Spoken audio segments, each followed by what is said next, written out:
The Late Night Alternative with Iain Lee on Talk Radio. We have ways of making you talk.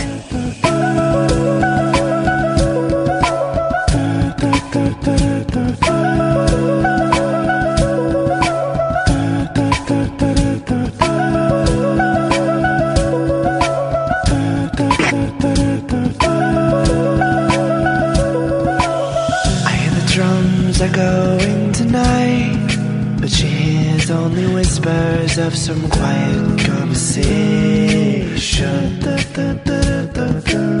She's coming in 12:30 flight. The moonlit wings reflect the stars that guide me towards salvation. I stopped an old man along the way, hoping to find some old forgotten words or ancient melodies. He turned to me as if to say, hurry boy, it's waiting there for you. It's gonna take a lot to drag me away from you. There's nothing that 100 men no more could ever do.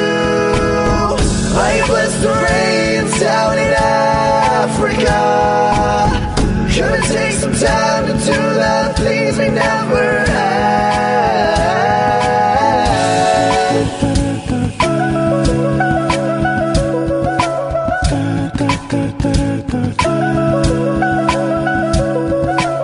The wild dogs cry out in the night as they grow restless, longing for some solitary company. I know that I must do what's right. Sure as Kilimanjaro rises like Olympus above the Serengeti. I seek to cure what's deep inside, frightened of this thing that I become.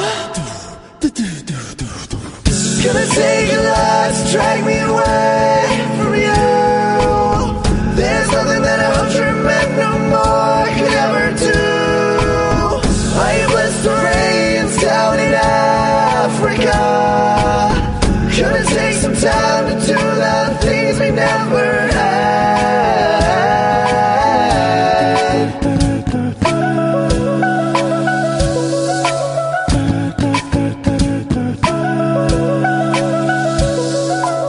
It's gonna take a lot to drag me away from you. There's nothing that 100 men no more could ever do. I bless the rains down in Africa. Gonna take some time to do the things we never had. I bless the rains down in Africa. I bless the rains down in Africa. I bless the rains down in Africa. Gonna take some time to do the things we never had. Acapulco. 0344 499 1000. Who's that on the line? Hiya, boss. Hello there, Alan Caddick. I'm not happy with tonight's Britain's Got Talent. Oh, well, tell me who, because I'm going to the set of Britain's Got Talent on Friday morning for Good Morning Britain, and I'm also interviewing one of the acts tomorrow morning. So what happened? Well, the public was comedy musician. The what? Comedy musician. Oh, what, the bloke who was autistic? I'm only saying that because he kept saying it all the flipping time. Yeah. I actually thought his homophobic bullying of David Walliams was funny.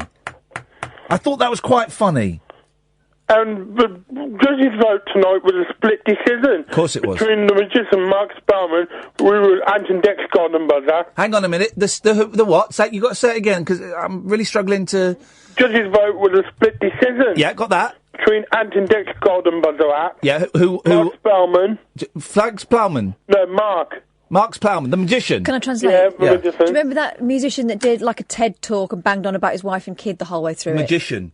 You said musician. Well, no, magician. He said musician. You said musician? Why is everyone saying musician? He's a magician. Okay, sorry, I'm a bit confused. And Amanda's godmother at a young lad who sang like Paul Potts. That's when we turned it off. Okay. Yeah, And okay, so who won? Spoiler alert. A split decision, so he went back to the public vote. Yeah. And Amanda's godmother won through. Good. Didn't think the magician was that great. No, but he could get through in the wild card. Do they have to do the wild card that night? No, but announced the results of the wild card on the final. Well, here's the thing as well, though, because yesterday Simon Cowell put it, he was too much of a pussy to make a decision, so he gave it to the public. What has happened to Simon? Simon used to be the one that would get straight in there and say oh, stop milking the baby thing. These days, since he's had that kid of his own. Since he's had a kid. He has gone soft as. Yeah, well, his face literally is soft as. But he doesn't even look like Simon Cowell. You know when Paul McCartney died and was replaced by a Scottish actor? That guy looks more like Paul McCartney than the new Simon Cowell looks like Simon Cowell. Can we start, bearing in mind this, I've got to tread carefully because I am now... Pardon? Sorry. I am now a member of the ITV team and I will be going to the Britain's Got Talent set on Friday morning, but I doubt Simon Cowell will be there. So can we start a rumour like... Paul Weller died in a mini crash in the 90s, and Paul McCartney died in a car crash in 1966. Can we start that rumour about Simon Cowell, that he died in a car crash in 1966? No, that's a little bit too specific. Can we start that rumour, Alan? Would you mind going around telling people that Simon Cowell died? Come on, guys, get tweeting. Let's get it trending. Thank you very much indeed. Alan's army is here to stay. 03444991000. I've got a little bit of a headache tonight, guys. Maybe caffeine withdrawal, maybe sugar withdrawal, maybe happiness withdrawal. But we'll see what happens. This is the Late Night Alternative. Iain Lee, Katherine Boyle, Sam will be taking your calls. We're weeknights from 10 on Talk Radio. If you've got a Radar Diary, for the love of God, tick it now. And you can listen to us on DAB. You can download the app, or you can go to talkradio.co.uk. There's no hook, there's no catch, there's no question. You just phone in and have a chat. Me and Kath will sit and we'll talk nonsense for a little bit, and we'll just have a chat. It's not all nonsense. We played a really brilliant interview yesterday, and I say brilliant not because of my role in the interview, but because of the story being told and the people who told the story. And you may have missed it, because I know some of you just listened for the first 40 minutes or first hour. But honestly, it's an incredible story. It's Kirsten Ashby and her mum and dad, Paul and Lynn, or Lynn and Paul. And Kirsten was the young lady who was set alight by an absolute scumbag. Paul petrol on her and set fire to her. Awful. And it is just a story that has affected me. I was telling my wife about it today, and I started tearing up. I find it's such a story of horrible unpleasantness, completely unmanageable to anybody who's sane, but also of triumph, of will and family and love and achievement, and it's an incredible story, and it is now out as a podcast. So there's two podcasts from yesterday's show, would I be correct? A kind of light-hearted best of romp, and 35, 40 minutes of me chatting to Kirsten and her family.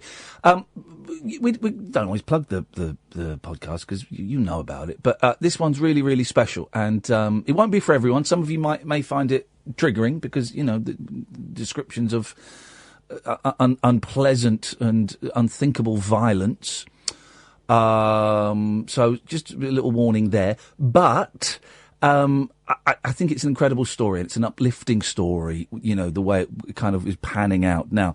So you can get it on iTunes. You can go to the talkradio.co.uk website, click on podcasts. It's there, or your usual podcast providers. You'll find it. And if you can think of anyone who'd like to listen to it, then pass it on.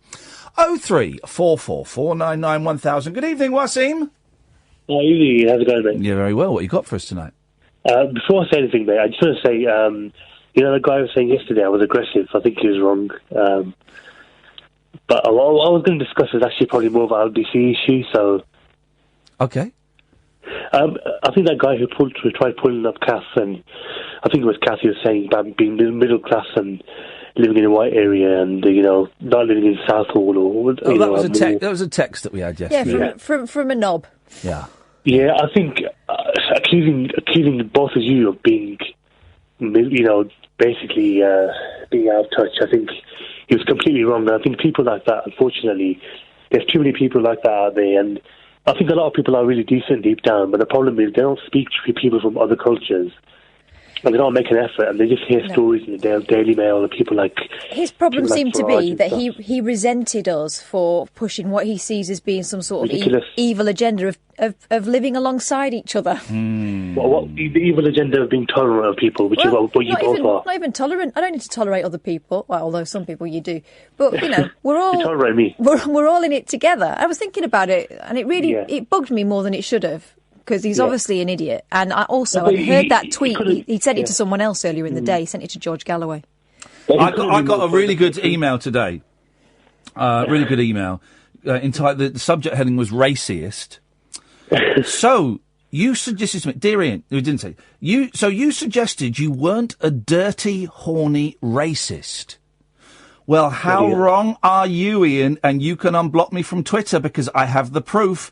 LBC 2007. Listen to that then. You want me to go back and listen to a whole year of my output from 11 years ago where apparently I confessed to being a dirty, horny racist? Send me the clip, Carl Grant, if that is your name. I tried to find you on Twitter. I couldn't see who it was I blocked. Find me the clip where I confessed to being a dirty, horny racist, and I'll play it out. You're completely the opposite. I would say two of those things are accurate, but I had a wash today. Anyway, Wasim. Yeah, sorry, I'm not going to take up too much time. I know you've probably got loads of people trying to call you and stuff. Literally no one else is on the switchboard. It's a quiet, literally no one else. Yeah, I mean, seriously, I think people, unfortunately, because I was listening to LBC yesterday in the car, and that Partridge was on doing his little thing that he normally does, and people were talking about Sharia law is going to take over the country and stuff, and the usual lame phone-ins. Exactly. I mean, come on, Sharia law, it's never going to be a Muslim country. It's never going to be a Muslim country ever. Well, I know, exactly, it's the usual. It's a late. I could get. We've got no callers, Wasim, and I'm glad that you and I have made peace. But we had Alan Caddick. It was a pleasure to hear from, and you. And that's it. Against you, Ian, seriously. Okay, and that's it. And I know that I could get so many calls by going, well, Wasim, actually, people are worried about Sharia law and the impact. Call me now. Yeah. I could do all that. It's very easy to do that, mate. It's easy, but what's the point? I know it's nonsense. Farage knows it's nonsense. You know, everyone knows it's nonsense. But the thick racists, the ones that are upset and think it's a Jewish Zionist conspiracy that Tommy Robinson has just been sentenced to. Was it 13 months? Wow. And that is a story we should all be celebrating. That racist thug has been sent away for contempt of court. I think there's someone above him making him do what he does. No, do you know what I think? There is money in fear at the moment, and there are all sorts of people peddling it. You got Farage, you got Hopkins, and you got that chancer, and they realise that they can manipulate enough people to be able to turn a decent penny for Here's the thing, and we don't really do the heavy stuff, but I'm going to read the Tommy Robinson story because it's flipping brilliant, right? And people go, oh, he's been censored, it's the Zionists, it's the liberal elite. It's what happened when someone pretends to be a reporter but doesn't know the law. Here's the thing, right? He was streaming live video footage of people who were being trialled on sexual assaults, right?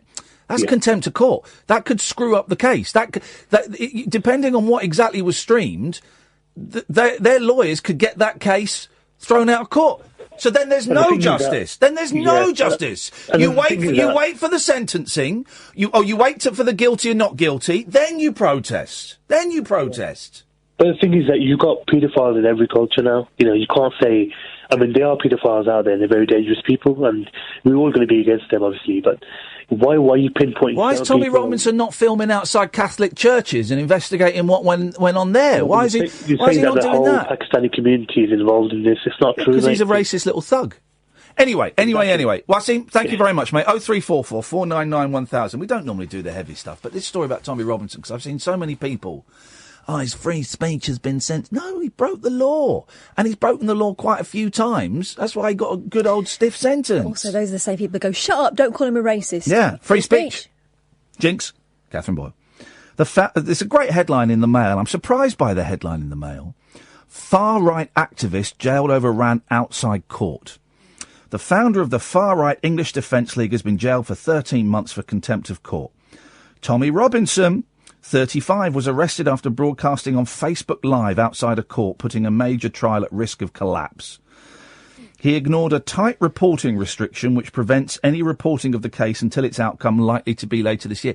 And there are reasons that those rules are in place. That's why you won't hear when there's a case like that. We're not allowed to talk about it. You can't talk about it. Because let's do a fictional case, right? If there's a murder trial going on, right? And if there's a murder trial and I go, what was it? Soham. Do you remember Soham? Yeah. There's a really famous clip. I'll see if I can find it on YouTube, right? So Ian Huntley and Maxine Carr were on trial. And I think they were local radio breakfast hosts. Did they actually do a phone in? Do you think they're guilty? He did. Come on, he did it, didn't he? Pretty much. Is what now, they said. Here's the thing, right? If there's a juror who's driving into the court case and hears that in the morning, or, the relative says, "Did you hear Steve and Terry on the breakfast show? They think he's guilty." That can influence someone. Or likewise, if you do it the other way and you go, "I don't think they're obviously innocent. This is a travesty of." Yeah, that's why the court does it. Yeah. But also think about it in the bigger picture. Say he had been innocent, right? Yeah. And he gets found innocent and been let go. But the popular press has somehow stoked up this fervour. And of course there is a fervour against paedophiles. And something happens to him. Robinson's video filmed during an hour-long racist rant. This is hard stuff from the Mail. This is the Daily Mail saying this. Robinson's video filmed during an hour... Don't we? We'll do the fun and laughter in a minute, I promise. The hour-long racist rant outside Leeds Crown Court on Friday was viewed 250,000 times. He tried to confront defendants as they went in. Wow, I didn't know he'd done that. And made prejudicial remarks in earshot of people entering, potentially including jurors. There you go. There you go. If he's out there going, they're guilty, they did it, and... So he's filming everyone? So he doesn't know he could be filming victims? Yep. Filming the jury. Filming everyone. Following his arrest, Robinson supporters protested outside Downing Street, claiming he was the victim of a conspiracy and had only been exercising his right to freedom of speech. Yesterday it emerged Robinson had been sentenced to 10 months in jail for contempt of court and a further 3 months for breaching a suspended sentence. Reporting of his imprisonment had also been restricted, but that's gone now. His lawyer, Matthew Harding, warned the right-wing activist would be in danger of being attacked by other inmates. But the judge said only an immediate jail term could be imposed. Far-right figures claim Robinson had been prosecuted for his beliefs. Gerard Batten, UKIP leader... And these are the scumbags that are defending this bloke. Said the arrest was reminiscent of a police state. Dutch anti-Muslim campaigner Geert Wilders tweeted, "Free Tommy Robinson, restore freedom of speech." Dear Mind God. you know Tommy Robinson is probably free, because he's not Tommy Robinson. This is the name he's taken on. His name is Stephen Yaxley Lennon. Yeah. He's taken on the name. Do you know where Tommy Robinson came from? Isn't it left-wing? No, it's one of the MIGs. So Luton Town, notorious hooligan Tommy Robinson. Oh, really? Nice. Oh, wow. Fun times.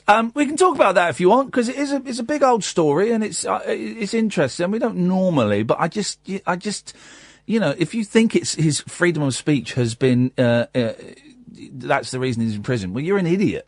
You're a thick idiot. But you can give us a call, 0344 499 1000. We'll also talk about docking in a bit and Spandau Ballet. Set free your mind.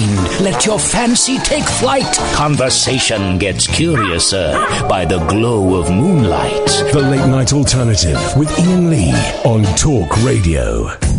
0344 499 1000 is the telephone number if you want to give us a call. You can do. Let's go to Simon. Hello? Hello, Simon.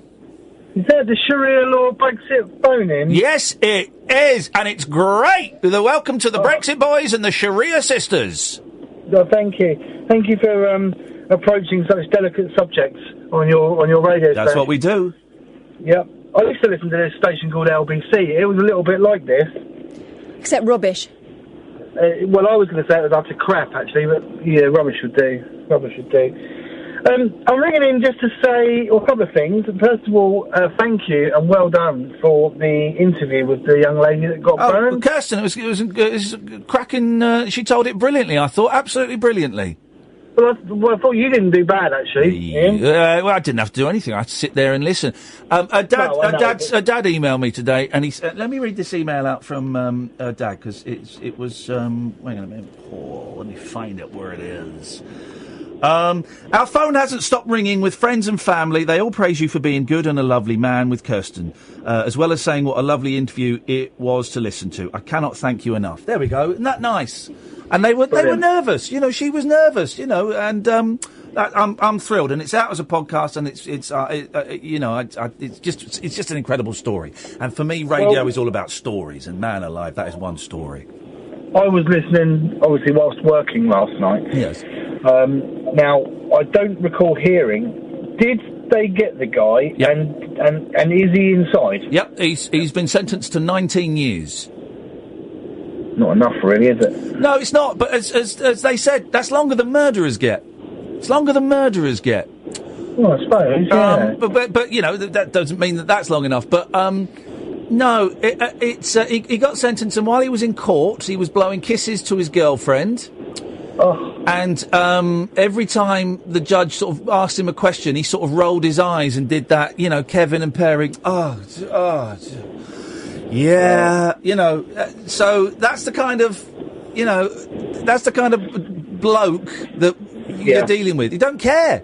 No remorse. And the girlfriend, no remorse. Shameful behaviour. Well, this is the thing as well, because the girlfriend was, from what it sounded like, the girlfriend was not part of it, but she was she didn't do anything to discourage it or stop it. No, and she's not been prosecuted at all? No, she's not. And was it 4 or 5 kids? They've got 4. I wouldn't say five in total, kids. but there were 2 there, weren't there? And two of the youngest were there watching it, Simon, and the kids are still living with the mum.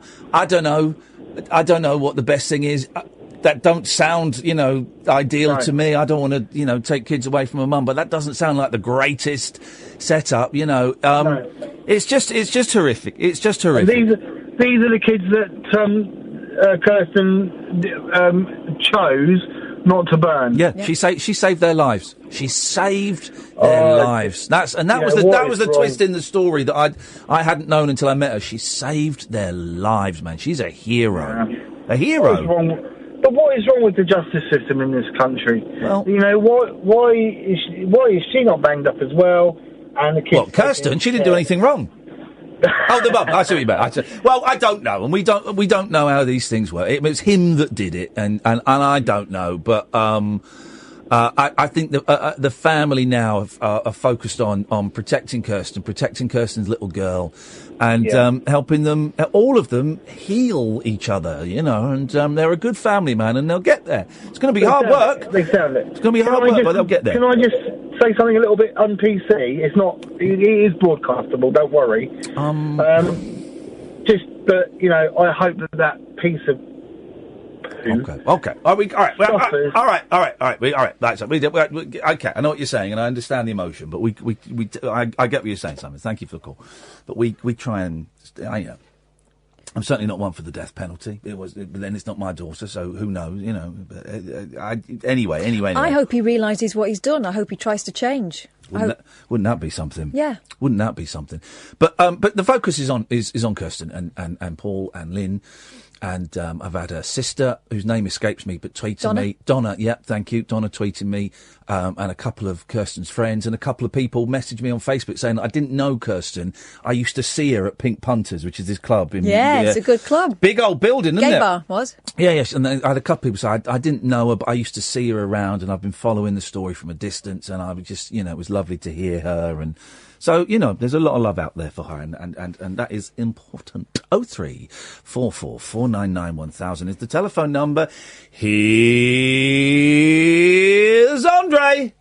Hi, Ed, I thought I'd just check in. Yeah, just drop in to check in to see what condition your condition was in. Yeah, not too bad. I'm sorry I couldn't get me lappy going. That's okay, mate. It was lagging a bit. Probably the amount of booze. Yeah. Went a bit floppy. I'm going to try and liven it up a bit tonight, actually, for you. Okay. It won't, not right this minute, a bit later on, if that's okay. Oh, wow, Andre's teasing us. I'm just trying to, set the mood for a bit later on in the show. Okay, mate. The lap will be up and running, ready to go straight away. Well, you reckon you're going to get double bubble tonight, do you? Well, if that's all right with you, Kath, Exactly, that's the attitude, right? No, not Ian, me. Well, it's me. Yeah, all right, Kath. Am I allowed to have double bubbles tonight? Let's see how you do. Let's see how you do in the next couple of minutes. All right, okay. What would you like to know? Well, you rang me. All right, don't answer a question with a question, Kath. I didn't. I said you rang me. Oh, okay then. All right then. So, what would you like me to sing later for you? Name an artist. You're assuming you're coming on later again. Come on, what is going on? Guys. Andre and Katherine, listen. Either... Whose job is it to decide who gets on? Right, listen. Mine. Either have sex with each other or just somehow get rid of this animosity. Is there not a third way? Yeah, there is. Are you into that? Oh, if no, I'm not answering that. No, good. No, Kath, look, listen, right, you are me and I'll sing it. You think of an artist, not a P artist, and I'll sing it for you, yeah? How's that? Go on, think of an artist, any artist. All right, what about a bit of... bearing in mind he only knows sort of punk and new wave from about 78 to 82. Well, I mean, recently it was Kylie Minogue's birthday. I think it's what the old girl would want. Yeah. Oh, she's lovely. Kylie Minogue's beautiful. No, I don't mean she'd want you. Could you sing a song? Oh. Originally by Kylie Minogue. Yeah, I'll sing you one. Go on. No, not now, when my lap is on. All right, well, you get your lappy on, Andre, and we'll listen. If Katherine allows a double bubble, we'll let you come on and celebrate Kylie turning 50. Yeah, cheers, Ian. Good lad, there we go. 0344 499 1000. It was a thrusting show yesterday. I think it's going to be a slightly slower one tonight, but I can live with that. I was going to look... What was I going to look up? Oh, let me see if I can find that radio clip. The number of women calling has dropped off again a little bit. We're the only show on this station, and one of the few phone-in shows I would imagine on any station, where the audience split is 50% men and women, which is great. And I just wonder, Thing is, the women have got more sense than to ring up. I think they probably have. They're certainly not going to get their lappies out for you. Well, as long as you're happy listening. That's the main thing. As long as you're happy listening. 03. But to be honest, sometimes we could do with a bit of injection of sense. Yes, you women could. What? 03444991000. This is Talk Radio. Experience the unconventional. Hello. The unpredictable. Don't you think that's a bit weird? And the completely unorthodox. It was my birthday. With rule-free Iain Lee. I was just trying to generate a bit of content. The Late Night Alternative with Iain Lee. Hate alarm clock. Hate going to work. On Talk Radio. No, I can't find that clip from the local radio thing. I remember it, though. Let me try and find it. You try and find it. Catherine's got a computer tonight, so she's back in the New York groove. 0344 499 1000 is the telephone number if you would like to give us a call. Give us a call about anything. We started off on a slightly heavy trip, ma'am, but you can give us a call about absolutely anything you want. I'm a bit tired today, bit of a headache, and I'm doing Good Morning Britain tomorrow, so I'm up early. So these are the nights I get 2.5 hours sleep. So I'm kind of conserving my energy so that I've got some for tomorrow. And I'm doing it Friday as well, I'm living the dream. I'm having the time of my life. Let's go to Duncan. Good evening, Duncan. Oh, yeah. You all right, buddy? I'm all right, Duncan, yes. My finger, isn't it funny? You get a vibe. And as soon as you started speaking, my finger went to the dump button, just hovering over the dump button. But I have a science that could save the world. I've got a gift to the world that I'll give for free over the radio. Okay, sounds great. What is it? Yeah, perpetual motion. Honestly, got it. Perpetual motion. Yeah, I've got it. Okay, how do you do it? Yeah, right. Like a tap in the sea. Lower at the bottom than it is at the top for siphoning. Get the water going siphoning through. And you got it. There's all the turbines and everything. So hang on a minute, how is that? I don't think you know what perpetual motion is. Yeah, no, I probably. I'm thinking about creating energy. Is what I'm thinking. Yes, and your idea of creating energy is to do something that's impossible by the laws of physics, creating perpetual motion. Yeah, and your idea for that is to put a tap in the sea. Yeah, well, no, like you siphon it off like petrol from the sea into the sea, and then it just go back into the siphon. Oh, I see. So you've got a siphon that goes through the crust of the earth into where petrol is. Petrol. No. For water. Just water turning turbine. So you're siphoning water back into the sea? So what? Someone would have to put the rubber tube in the sea, and then someone would have to do a suck, and then pull it away before the salty waters are in their mouth. It keeps going, doesn't it? Do you know what, mate? You're a genius. Thank you. Thank you for calling. What on earth was that? That was the call of the night so far. Angela. Sorry, Ian. Hi, Ian. You sound surprised. You sound surprised to be on the radio. It's very noisy. Yeah, I could have went off in the middle of the call. Sorry. Hang on a second. Alexa, fart. It does, apparently. Does it? Hey, Google, fart. There we go. Apparently it does. My boys told me. Anyway, Angela, so where are you? In bed playing on my games. Oh. What games are you playing in bed? Kinky games? No. Just my normal, like this. You know, like the garden scrape and all that. And You got the garden scraper out? Yeah. It's Are you scraping your garden in bed? No, I won't do that. I've got a garden. You know that garden scape? The game? On Kindle. Katherine did something there that she does to me very rarely, maybe once every 4 years. She sort of looked at me and pulled her face as if to say, you went a bit too far there, mate. Please. I'm just warming up. Well, that's the problem. I wanted to ask you something, actually. Yeah. There's a caller that he hasn't rang in for a few months, and that's Jonathan. Well, I don't know if that... Well, can you find out where that is? Yeah. Because I think there is stuff going on in Jonathan's life. Funny enough, we were just talking about Tommy Robinson and contempt of court and things. I think... Best not, I think. Yeah, I think stage 1 is complete. I think it's stage 2 is now in the thing. Let's not go there. He's busy. He's busy. Oh, that's a shame. Yeah. But he's very busy, yeah. Oh, never mind anyway. I hope he's okay. Okay. So, so you're playing games in bed? Yeah. And listening to the radio. It sounds like a perfect Wednesday evening.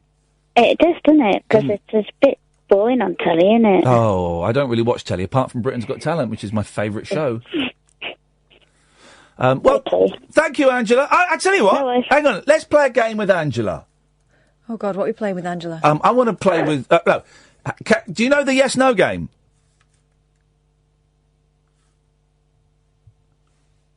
Hello? Hello? Sort of. Do you know the yes-no game? Maybe. Okay, so... She knows it.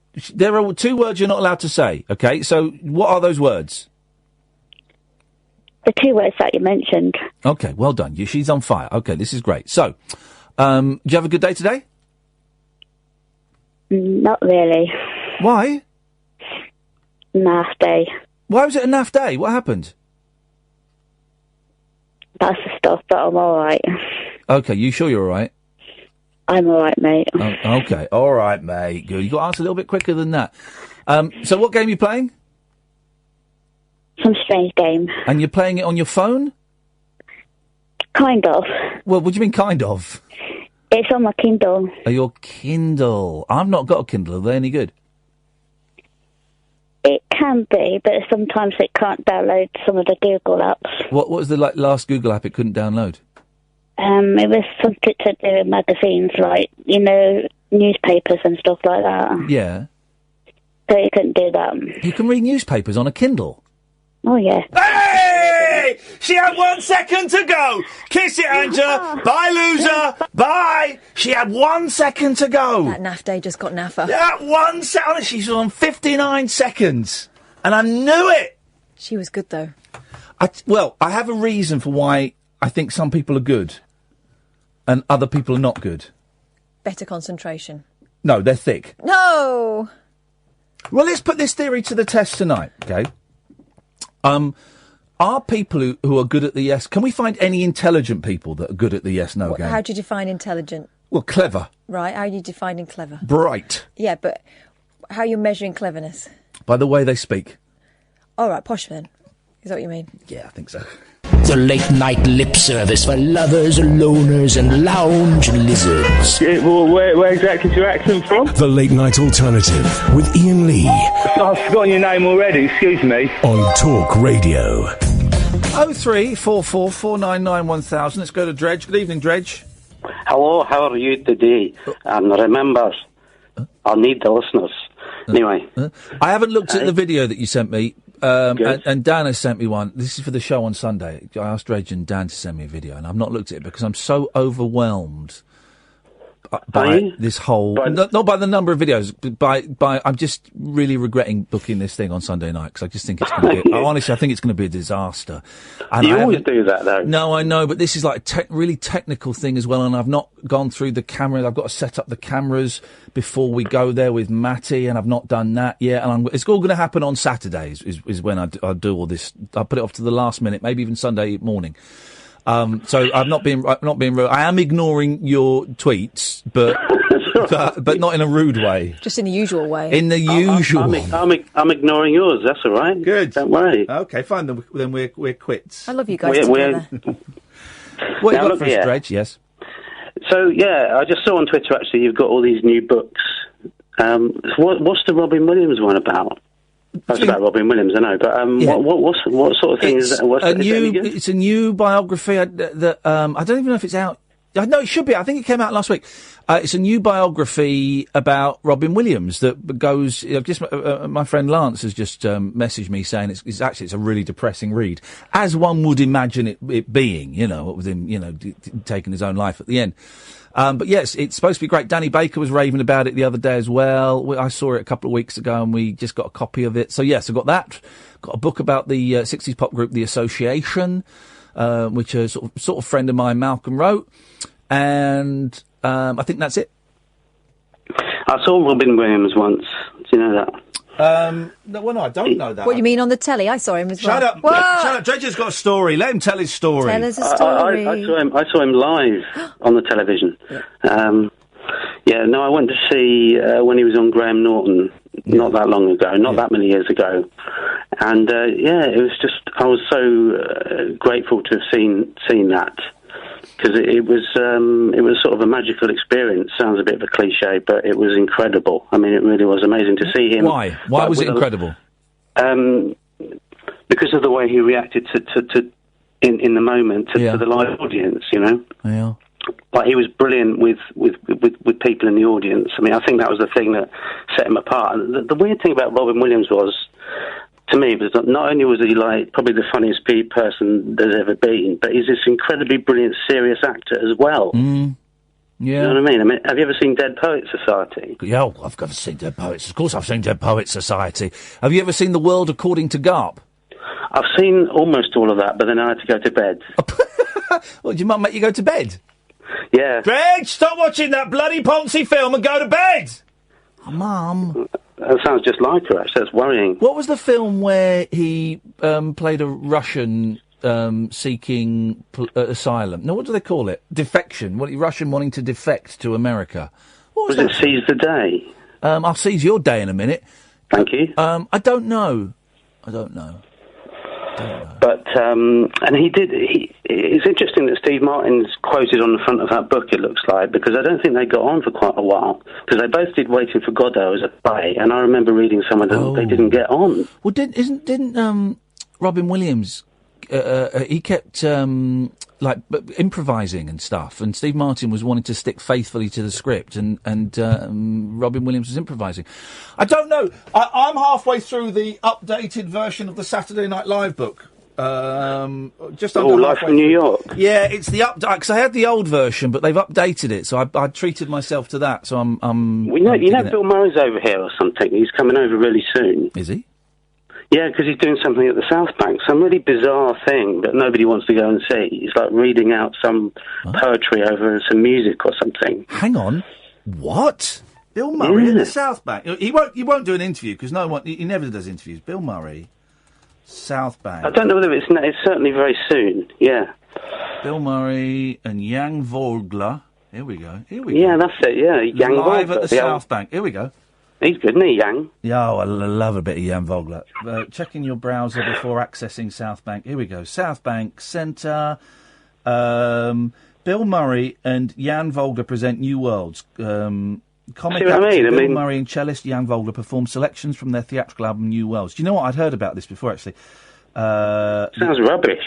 The album is a blend of classical music and literary readings exploring themes of American history and identity. I've seen I've seen some of this. That sounds like a good old laugh. Yeah, and also the cheapest tickets are £45. Yeah, no. It's not for me. No, for me. I think I'm busy. Unless we can blag free tickets, Katherine. See if we can blag some free tickets. In which case, I'd love to go for the first half of the first half. You could sort of go backstage and record him. Well, you could heckle him. And then play that. Let's see how much of an improviser he is when someone's calling him a tosspot. I mean, Bill Murray is, like, the best. For me, Groundhog Day is the best film ever made. You know, I think it can't be beaten. Do you know what I mean? Well, it can be, but look, I don't want to get into that. I've just timed someone out on YouTube for saying Gladiator is the best film created, period. He's timed out for that. Why do you say period? Yeah, he's an American. He should just put a full stop. He did put a full stop. Full stop means period, and period means full stop. But the interesting thing about Robin Williams, very quickly, is he didn't do stand-up over here for a long, long time because he sort of bombed over here at one point. Right. He came over, he supported Lenny Henry of all people. I think it might have been in Windsor. Yeah. And he came on and died. Wow. And he never didn't do stand-up here for years and years after that. Right. There you go. There you go. Dredge, thank you very much indeed. Up your bum, 0344 499 1000. Good evening, Dan. Oh, good evening. Good evening. Good evening. Ian? Yes? Do you think that Richard Madeley, or however you pronounce his surname, Richard Madeley, perfectly represents and sums up a perfect example of a modern-day Alan Partridge? Well, funny you mentioned Madeley, because I did want to... I've not seen that clip of him where he interviewed... Is it the quicksand one? The quicksand. I think he talks about quicksand. No, there's a recent one where he loses patience. Yeah, he loses patience. Let's have a listen. Let's just have a quick listen. Let me see if I can find it. Because I wanted to play this. Here we go. This is Richard Madeley interviewing Gavin Williamson, who's Tory Minister for Defence, I think. Mm-hmm. And this is on Good Morning Britain. Just indulge us 2 minutes here, Dan. Hang on. Here we go. Well, I'd like to pay tribute to the health service personnel. No, sorry. Can you answer the question? No. I'm sure you do want to pay tribute to them. No, Mr. Williamson. I asked you a straight question. We can talk about tributes to the health services in a minute. Do you regret using that kind of casual language? That's the question. Could you answer that question, please? Well, what we saw an atrocious attack on British soil. You saw British citizens. He said the Russians should go away and shut up, targeted. I think. And actually how we responded to that is the world united behind Britain. Yes. And do you regret telling Russia to shut up and go away? Mr. Williamson, please answer the question. Mr. Williamson, you're just not answering the question. Mr. Williamson, I'm asking the question not on my behalf, but on behalf of our viewers. So on behalf of the viewers, would you please answer the question? Do you now regret telling a nation-state to shut up and go away? Do you think that was too casual an expression? Can you please answer that question? Well, I think that what everyone saw is Russia's actions against our our citizens in a city here in the United Kingdom. Yes, you're telling us what we know. We know what happened in the city. We know what happened in Salisbury. We know how atrocious it was. We know how close these people came to death. The question is, I'll try it one more time. Do you regret using very casual Trump-esque language like shut up and go away? Please don't tell me what happened, because we know what happened. Do you regret using that language? That is the question. Well, what was right is actually we came together with our allies and made it absolutely clear to Russia that they couldn't act in that behaviour, and I think that was the right thing to do. Interview terminated because you won't answer the question. Good luck with the African Elephant project. That is an excellent thing to do, but it would be helpful if you answered a straight question with a straight answer. That was the Defence Secretary, Gavin Williamson, there, also joined by Major James Cohen. They were talking about troops being deployed to Malawi and not talking about what he had to say about Russia. What are these politicians like? You give them a straight question. It would have been so easy to say, no, I don't. I think it was an appropriate expression. Or to say, yes, probably on reflection, I should have perhaps been a little more formal. Good for him. I think that's brilliant. Good for him. You know him. what I always wish in those situations? Yeah. That every single journalist that follows asks the same question. Yeah. Good for him. There you go. There you go, Dan. Was that Partridge? Well, yeah. I mean, do you agree? Because I think he's majorly Partridge. Well, you just refer back to the bit that you just heard. Well, yeah, I did. I saw that clip. I think that was the one that I retweeted on Twitter. Right. Well, but, so you weren't the only one. But tell me why that is Alan Partridge. Well, because it's just. Because it's just classic, like. No, forget the voice. The voice you can't do anything about. Tell me why that specific bit there was Alan Partridge. Where is there an Alan Partridge bit similar? Because in Alan Partridge, obviously. Well, where, Dan? Give me an example. In Alan Partridge's greatest countdown to 1990 World Cup. Dan, give me an example, because that to me was a ballsy bit of broadcasting. If I'm completely honest. Right. I'll ask the question again. Can you tell me why that last clip was in any way similar to Alan Partridge? Because it's very, very fast talking. It's very, very straight to the point. No. People do a lot of fast talk. People talk fast, right? Just, Dan, please. This is the fourth time I've asked you. Can you answer the question? How does that clip we just played there in any way reference or remind you of Alan Partridge? And please answer the question. I just did with the voice mixed in. We've right. Well, thanks, Dan. Thank you, Dan. Thanks, Dan. If you're not going to answer the question, mate, I'm not going to. I hadn't seen that clip, and I'd read about it, and it was better than I thought it was going to be. Well done. Was better. I've not been a huge fan of his in the past because I think he can be a little bit daft, but that was beautiful. Well, here's the thing. I take people on face value, right? And I apologise to him for being rude about his family 20 years ago on a TV show. And he had every right to tell me to jog on, to say, well, to lecture me. To blank you. He went, it was on the 11 o'clock show. So that's the business. I said, he said, yeah, no, don't worry about it. Forget it. That's the business. Anyway, and he started talking about, Anne, from Ant and Dec, And I found him to be absolutely lovely and charming, and he's a little bit bumbling. But that's a brave bit of broad to do that on a mainstream breakfast magazine show live. That's ballsy, man. And respect, because we've had politicians. That's Steve Baker. Remember Steve Baker? How could I forget? Absolute bell cheese that bloke was. The Conservative MP for I don't know where. Who knew that this school for children with severe disabilities, and who knew months before the parents that this school was going to close down, knew months before, and didn't do anything about it, didn't seem that bothered. And when we questioned him about it, I was working for the BBC, he had a pop about the licence fee. He didn't see the point in intervening on behalf of his constituents. No, and the arrogance of some of these politicians, and that bloke had been gotten on to talk about something else, but he's a politician and a high-ranking one.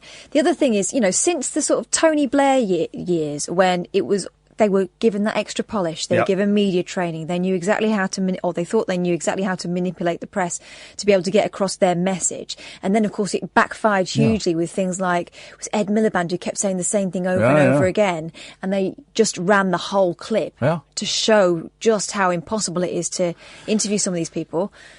they've been owned. Media training doesn't work. If you ever hear an interview with an MP, a councillor, or someone who's potentially in trouble, and they say, well, first off, I'd just like to thank you for giving me the opportunity to... Then you know they've been media trained, and all you're going to get is bullshine. 03444991000 is the telephone number if you want to give me a call. This is the Late Night Alternative on Talk Radio. The Late Night Alternative with Iain Lee on Talk Radio. We have ways of making you talk.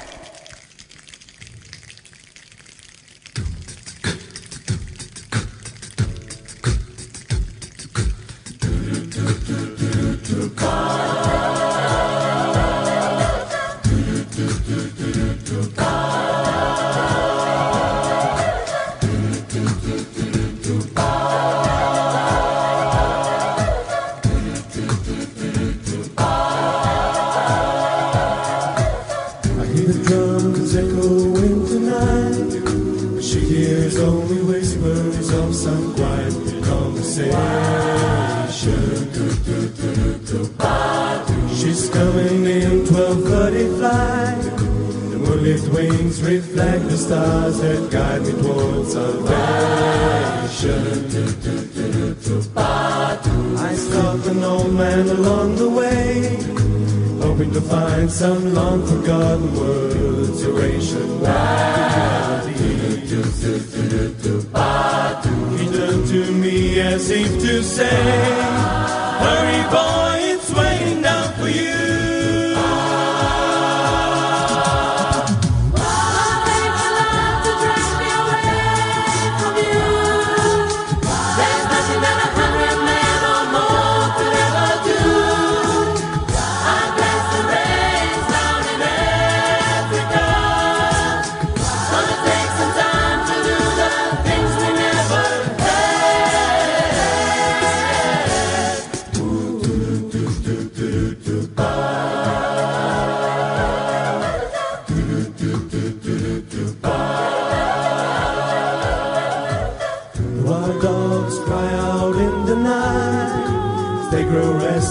Longing for some solitary company.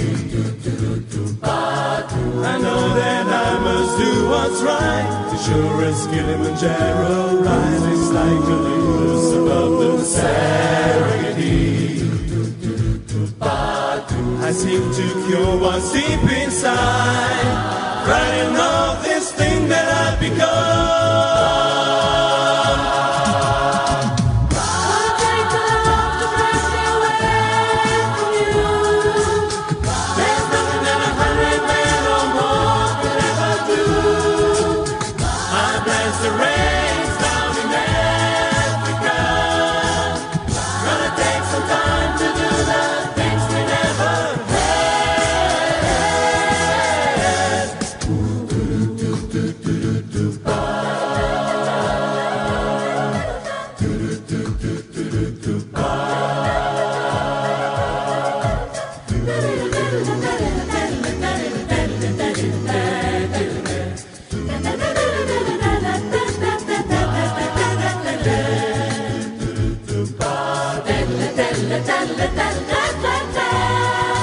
Hurry boy, he's waiting down for you.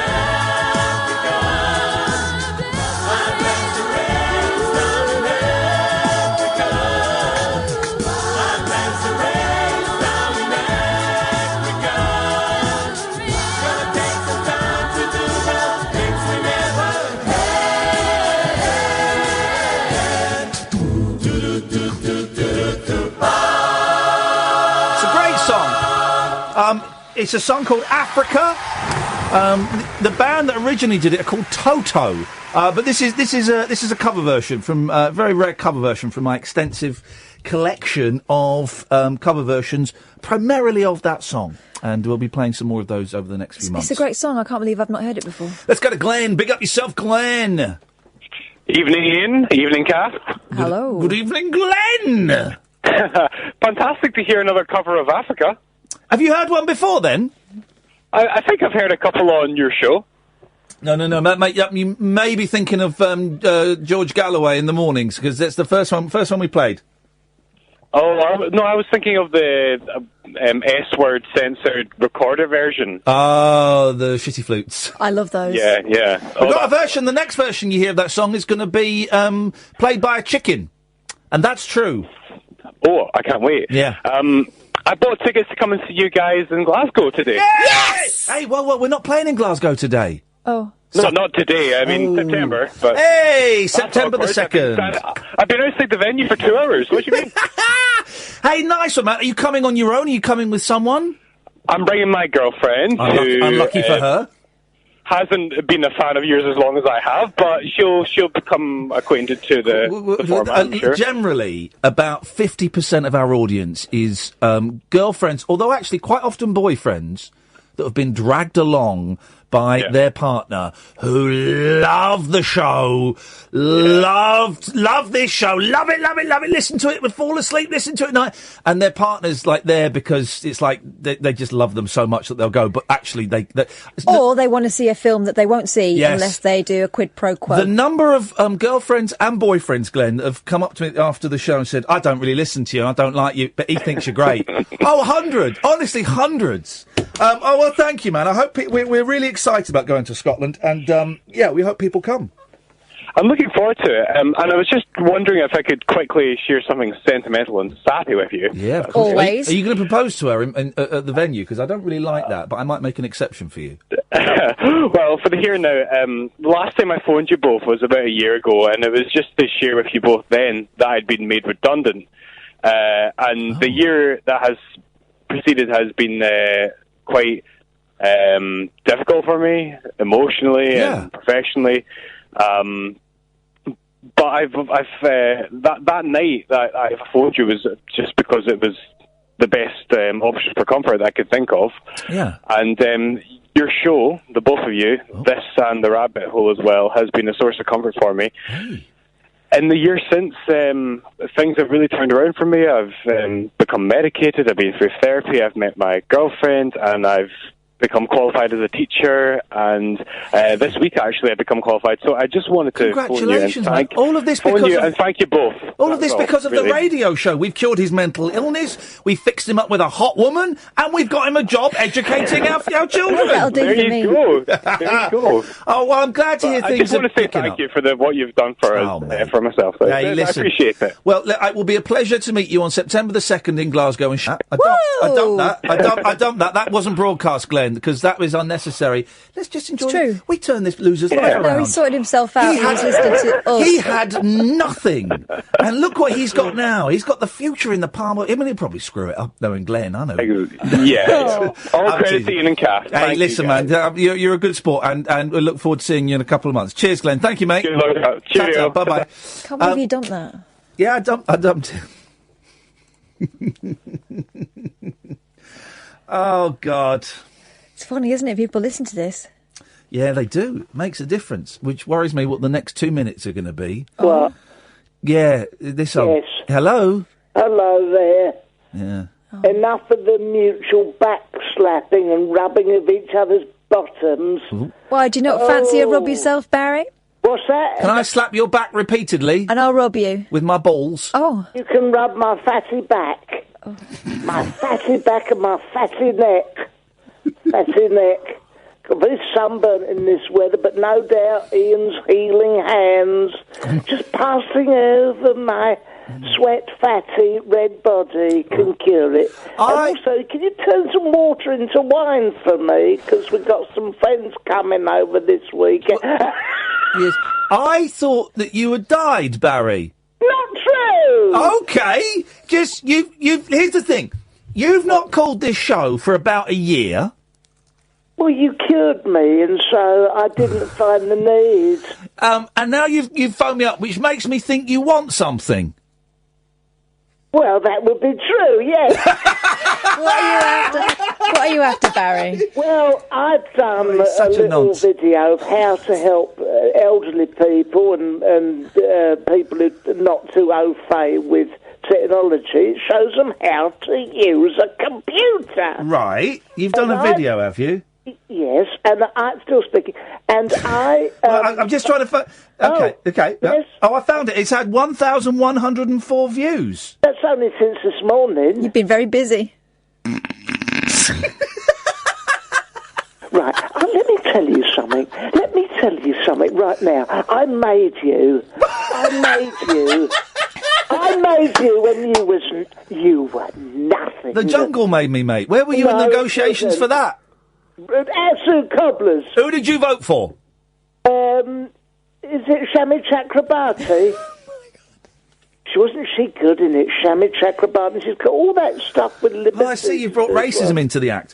No. So I've got Barry from Watford's Computer Basics, episode 1. Oh, good. And then he's written after it, funny. Just to remind you. Just in case anyone's watching this thinking, boy.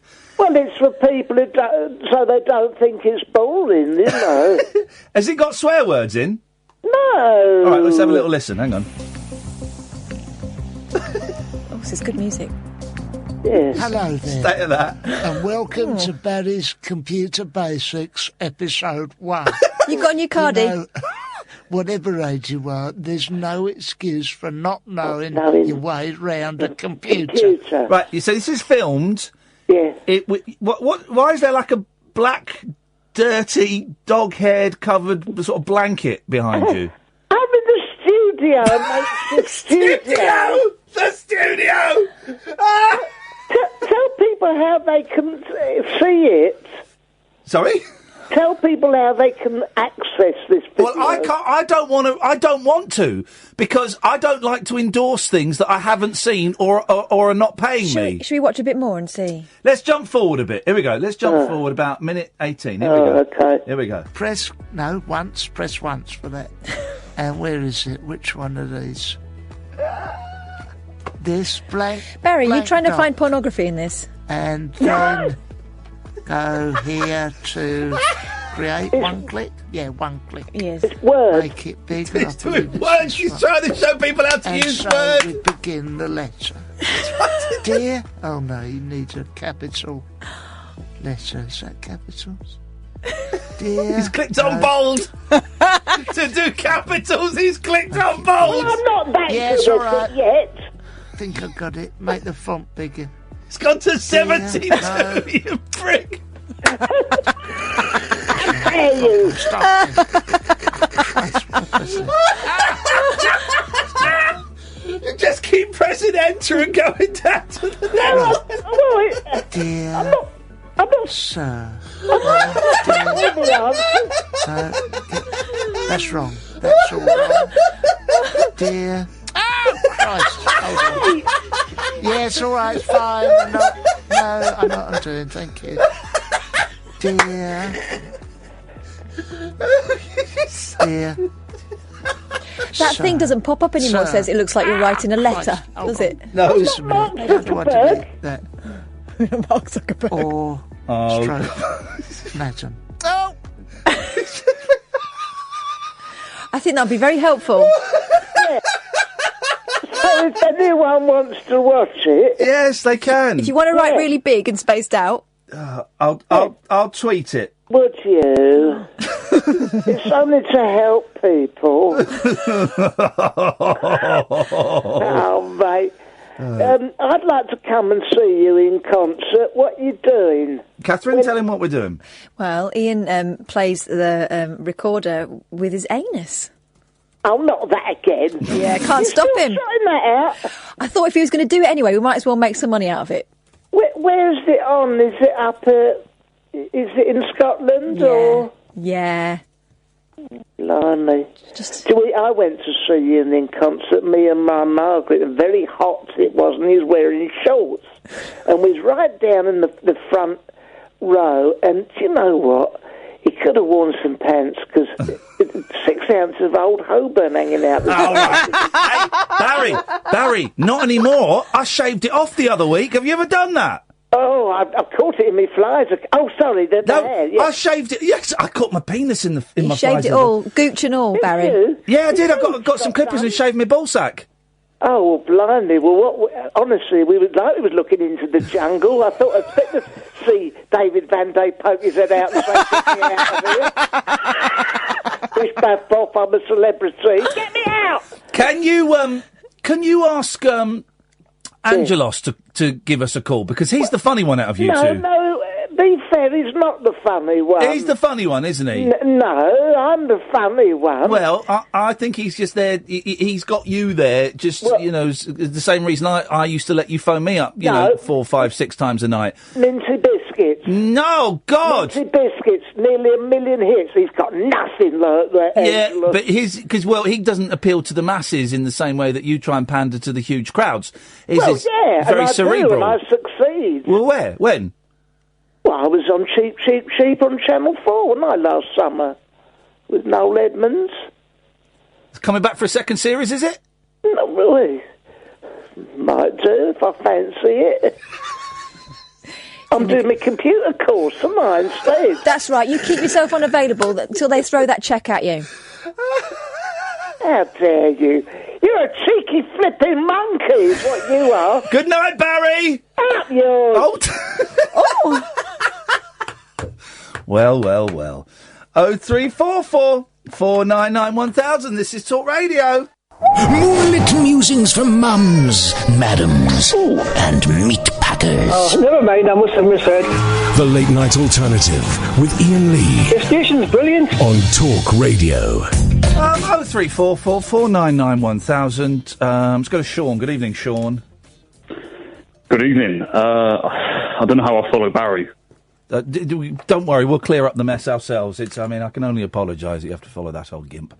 I called last week about Wings, and I watched a couple of Wings docs over the last few days. Which ones have you seen? Because I'm really getting into Wings. Did you watch Wingspan? That's exactly the one I was going to say, Wingspan, yeah. With part 3 missing on YouTube. That's the one. There we go. 'Cause I'm getting, for those that know, I'm getting into Paul McCartney's 70s. I just had delivered today, I know it's 1980, but I had McCartney 2 and Band on the Run, the 25th anniversary edition, delivered today, and I've got a couple more on their way. I'm loving it. Back to the Egg, man. What an album! It is, yeah. It's, it was kind of the very last Wings album, wasn't it? It was the very last Wings album.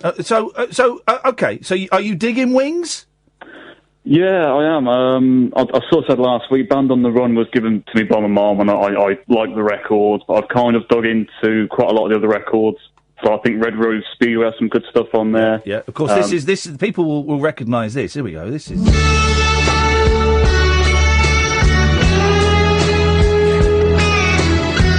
Kidding me? He did the theme tune to Crossroads. Yeah. So there was the theme tune, and then he kind of recorded it on an album. And I remember when I was a kid, closing theme was by Paul McCartney and Wings. They play this. Listen to it. It's a great track. Was that when his cousin was in it? No, I think it was before. Kate was in it. I think they played this at Meg, Noel Gordon, the woman's wedding. It's like it's great, isn't it?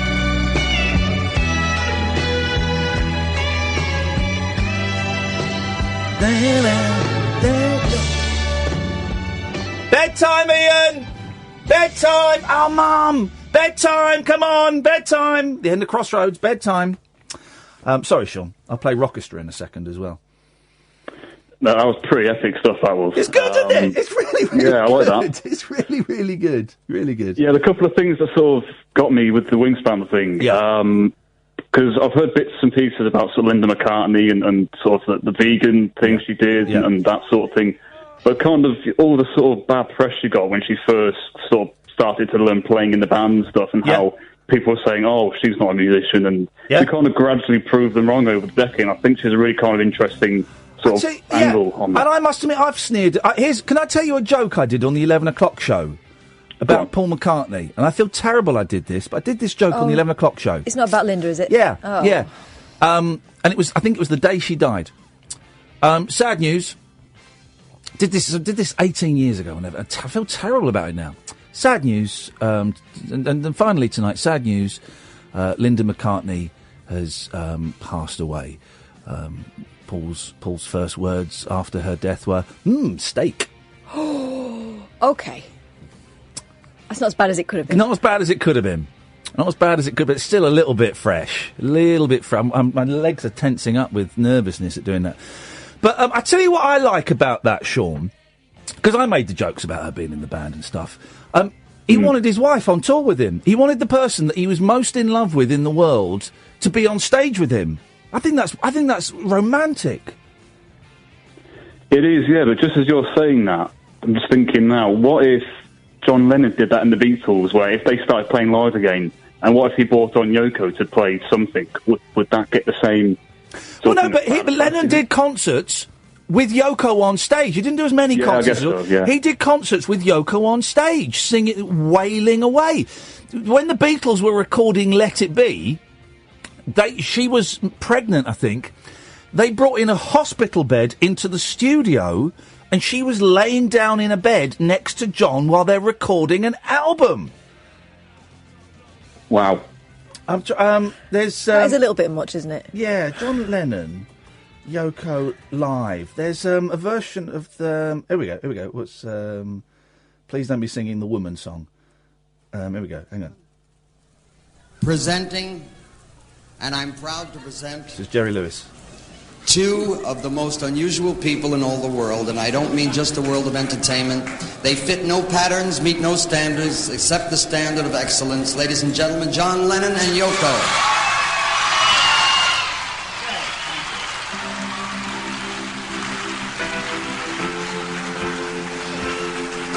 I want to find one where... Here we go. Here we go. Start singing here.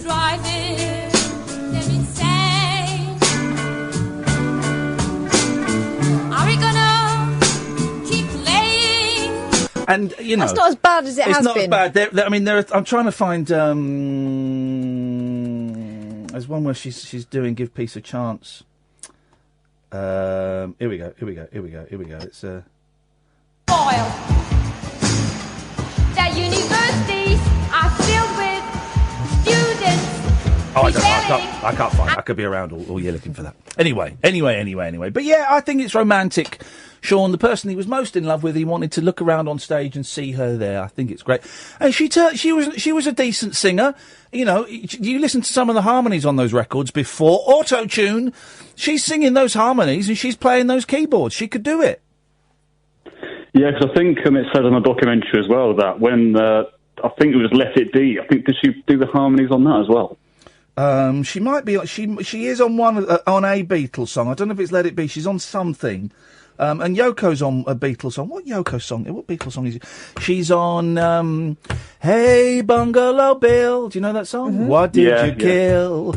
Bungalow Bill. She's on that. But, love. And love's a crazy thing, Sean. That we should be so lucky to find, people that we love as much as John loved Yoko and Paul loved Linda. That's the dream. And the other thing as well on the Wingspan thing, and this is where listening to your show made me chuckle. There's a little brief clip where Ringo turns up. And for some reason, the very first thing I thought of is these interviews now, he says, and that's the one, yeah. It just made me chuckle. And you can't not hear it. Well, you watch Ringo Starr being interviewed from about 1990 onwards. And it's great. I love a bit of Ringo. Well done, Sean. I'm glad you're digging that, mate. Thank you very much. Cheers, Ian. Thank you. Cheers, ta-ta. Let's go to Matt. Good evening, Matt. Oh, sorry, I was having a rummage in my drawers. How are you? Hang on, when you say rummage in your drawers, do you mean your chest off or your pants? Let's go with the first one. Okay. Mucky Matt. Yeah, so your that Toto thing you played earlier, the choir, reminded me of another one which is quite similar, but if you do a search for Angel City Chorale... Played it. They do a pretty standard version of the song is very similar to the one you played, but the first 2 minutes is just the whole choir pretending to be a rainstorm. Mate, we played it yesterday!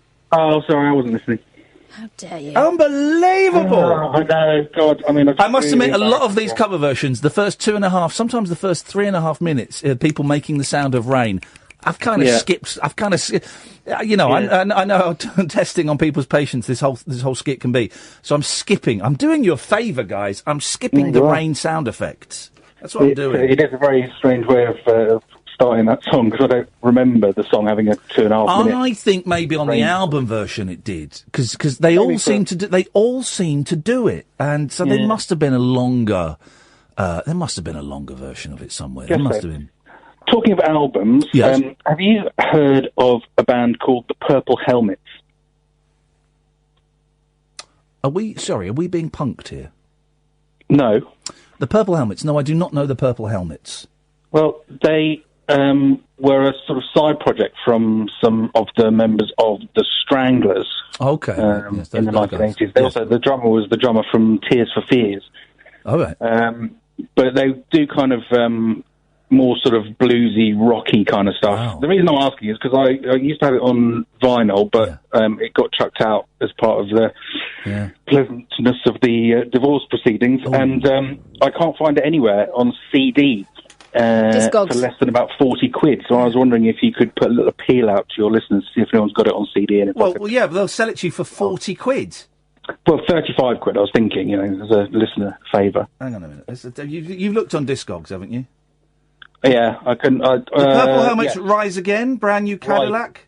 Ride Again. Ride Again. OK, let's have a little look at that. Vinyl and CD, we want on CD. £18.97. There you go, mate. We saved you half the money. Thank you very much. Get on Discogs. Thanks for calling. What, we flipping Google? Go to the break. The radio show that knows truth is always stranger than fiction. Week Monday, I get shoes. The Late Night Alternative with Iain Lee. Because they're too real to be part of my imagination. On Talk Radio. 0344 499 1000 is the telephone number. Andre's back. Who? Yes, Andre is back. Oh, hi, Katherine. Oh, sorry, Ian. Sorry, Ian and Kath. Yes. Yes. Whoa, no, you're correct first time. Oh, sorry, Kath. Yeah, I've got your request here right in front of me. Do you want to hear it? Yes. Right, here we go. Right, have a listen to this. Can I make a request? Can I make a request? Yeah, what? Turn your radio off, please. What radio? All right. Oh, I've got it up. Spinning around. Hold on. Here it goes, yeah? Let's turn it up a bit so you can hear it all on. Spinning around, get out of my way. Oh, you like it, 'cause I like it like this. In the sound, I feel the same. I don't know all the words. No, or any of them. Like this. Can you hear it all right? Yeah, unfortunately, yes. It's quite good, isn't it? Go on, then. Well, I ain't got the words here, have I? Well, I ain't got a video in front of me. You only had an hour and a half to type in Kylie Minogue spinning around karaoke. I'm watching video. Yeah. She's beautiful. That's what's right, hold on. Let's wait for it. If we start hearing skin slapping...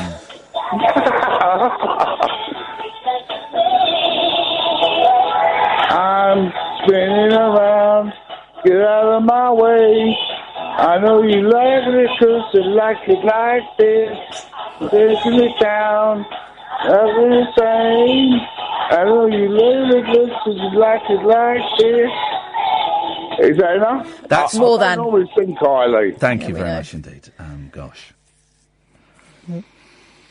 Wowzers. It's a music-themed show tonight, so let's just continue, s'il vous plaît. Spandau Ballet are back. Of course, Spandau Ballet split up quite acrimoniously. Late 80s, early 90s, maybe. Whoa, back. I thought... No. Last year he says he wasn't going to sing with them anymore. No. What? This is it, exactly. Then they had a big reunion a couple of years ago, did a new album, documentary came out. It was actually quite a good documentary, and they did a big tour, and they were all friends again. And then they split up again. Tony Hadley left and said he couldn't work with these people. So, pop legends Spandau Ballet are set to unveil a new lineup next week. Tony Hadley, I've worked with Tony, nice bloke, lovely bloke actually, quit the Gold Hitmakers last year. Now the lads are set to reveal their plans at a London bash billed as Spandau Ballet The Next on Tuesday. However, the timing of the event has raised eyebrows as Hadley is releasing a solo album next week. Oh. That's a little bit Jeff, isn't it? That's a little bit Jeff. It's weird, isn't it? Because bands often split up. Bands inevitably split up. The best bands split up. And then they get back together because the nostalgia thing and the dollar. And a lot of them are able to put their differences. They've grown up and they become dads or mums. And so they've matured. They can often put the differences behind them. Yeah, like Culture Club. Yeah. But they're obviously still functioning on the same... Also. Yeah. Have you seen who they replaced him with? No. Who is it? A really young fella. No, 30-year-old West End star, very handsome, young, very young. It's one in the eye for Tony Hadley. It's like the Bare Naked Ladies. I don't think that reunion's going to happen, judging what has been said to me by members of the Bare Naked Ladies. I don't think that's necessarily, was as smooth sailing as the lovely 10-minute video would have us believe. It's a weird thing, though. I mean, it's like putting us back together with people we worked with years and years ago and expecting us to all get on when we didn't before. It's like let me find you a boyfriend from 15 years ago and go and jump back into bed and pick up where you left. Exactly. Yeah, first thing, it's nice to see you. It's weird to see you. Yes, everything, you're all right. We're going to do what now? We're going to do what we used to do? We're going to have sex? That's weird. There's $1 million in it for each of you. I'll give it a go. No, it's not working. It's a weird thing. It's a very intense relationship being in a band. It was always my biggest regret was never being... I've been in like bands, but never properly, committing to being in a band. I'd still like to do it. A bit of bass player in the band. With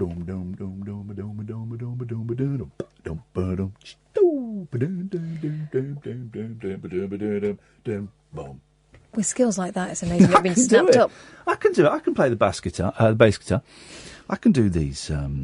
I can do these things. So Spandau Ballet. There. Oh, this is the story of the day. The story of the day. A student found the world's largest crunchy nut cornflake at 15 centimetres long. Wow. That is a big old CNT. Hine lad, 22, thought a piece of the ceiling had fallen down when his dad saw the monster flake inside the cereal box. Healthcare student Hine said, "My dad,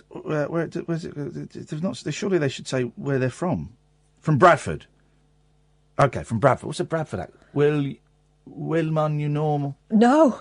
Bradford. Bradford, man. Bradford, innit? Bradford, innit? It's Bradford, innit? Is it? Why are you doing Bradford Asian? Well, he is Asian. But I was... Please don't do the voice. Bradford, innit? Well, I'm not doing Bradford Asian. I thought I was doing just Bradford. I don't want another complaint to Ofcom that might get held up. We had enough of them last week. Bradford, innit? Bradford. Now you're doing 3 lines. No, I'm not. You're doing 3 lines. I'm trying proper to swerve halal, innit? Okay, well, let's. I don't want to avoid doing the guy's voice because he's in Bradford. He'll have a Bradford accent. Who cares? Who cares what he looks like? God, this has turned into like a massive. This highlights my inherent racialism. You're a horny, filthy old racist. Healthcare student Hine said, "My dad said, what on earth is that?" My dad said. No, my dad said, "What on earth is that?" It looked like a bit of plaster fell into the box. It even looks... Well, now he's being stupid. It even looks like it could be something from outer space. No. A bit of meteorite or something. It felt like a rock, and if you tried bending it, it wouldn't break. This is bullshit. This kid's made this up.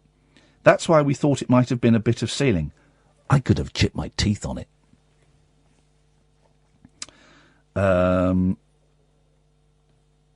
Kellogg's asked Hine from Bradford to send them the flake so they can analyse it and find out how it ended up in the packet. No, you'd want to get it turned into a necklace. It said the lump was coating and cereal particles which have been collected during processing and sent him £4 in vouchers. In 2008, he's a sucker, this guy, look. In 2008, 2 US sisters sold their Illinois-shaped cornflake for £1,050. It ended up in a travelling museum. On that bombshell, 03444991000 is the telephone number if you want to give us a call. This is the Late Night Alternative with Iain Lee and Katherine Boyle on Talk Radio. Stimulating nightly emissions guaranteed to open your eyes and your mind. Oh, my word. The Late Night Alternative with Iain Lee on Talk Radio. 03444991000. I've been reminded of something. Go on. I have been asked, and I'm not allowed to say who, right? So, please, and I know you know this when I say, so please don't say who, okay? Because I've been sworn to secrecy. But I have been asked by the wife of a very, very famous person, a big, big old celebrity, to record a short video message for their birthday that's coming up. And I said I would do it 2 days ago. I haven't done it. So can we do that now? Why? Because it's just in my head. Where's your phone? In the office, where it should be. Go and get it, girl. I love her sense of humour. I really love that sense of humour. I'm not joking, mate. Yeah. She's funny, man. She just says this stuff, and it's and the finger as well. She really is a real free spirit, that woman. A free spirit. So I've got to do a birthday message for a very, very famous celebrity, and I'll send it to that person's wife.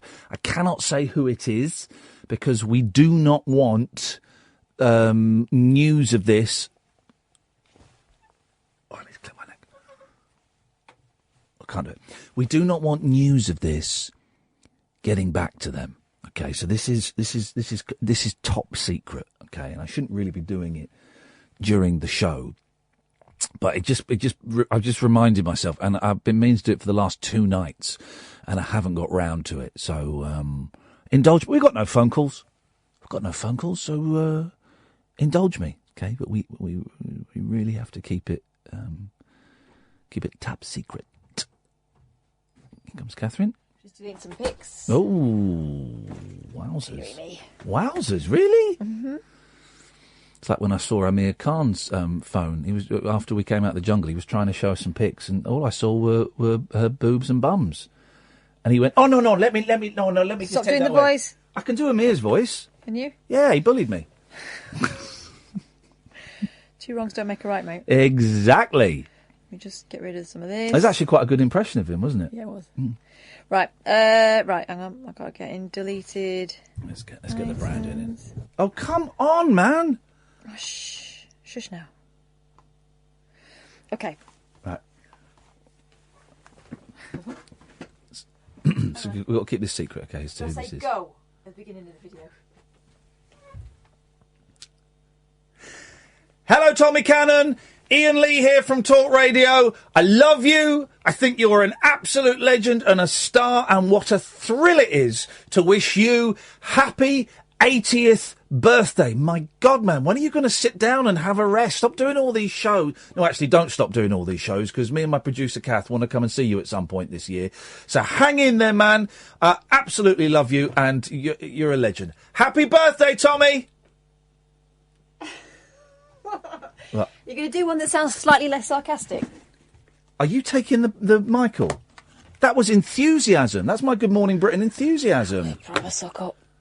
What do you mean? It wasn't sarcasm. What are you talking about? All right, well, if you're happy with that, that's all that counts. Iain, you're just embarrassing, imitating Asian voices. Stop. It's so wrong.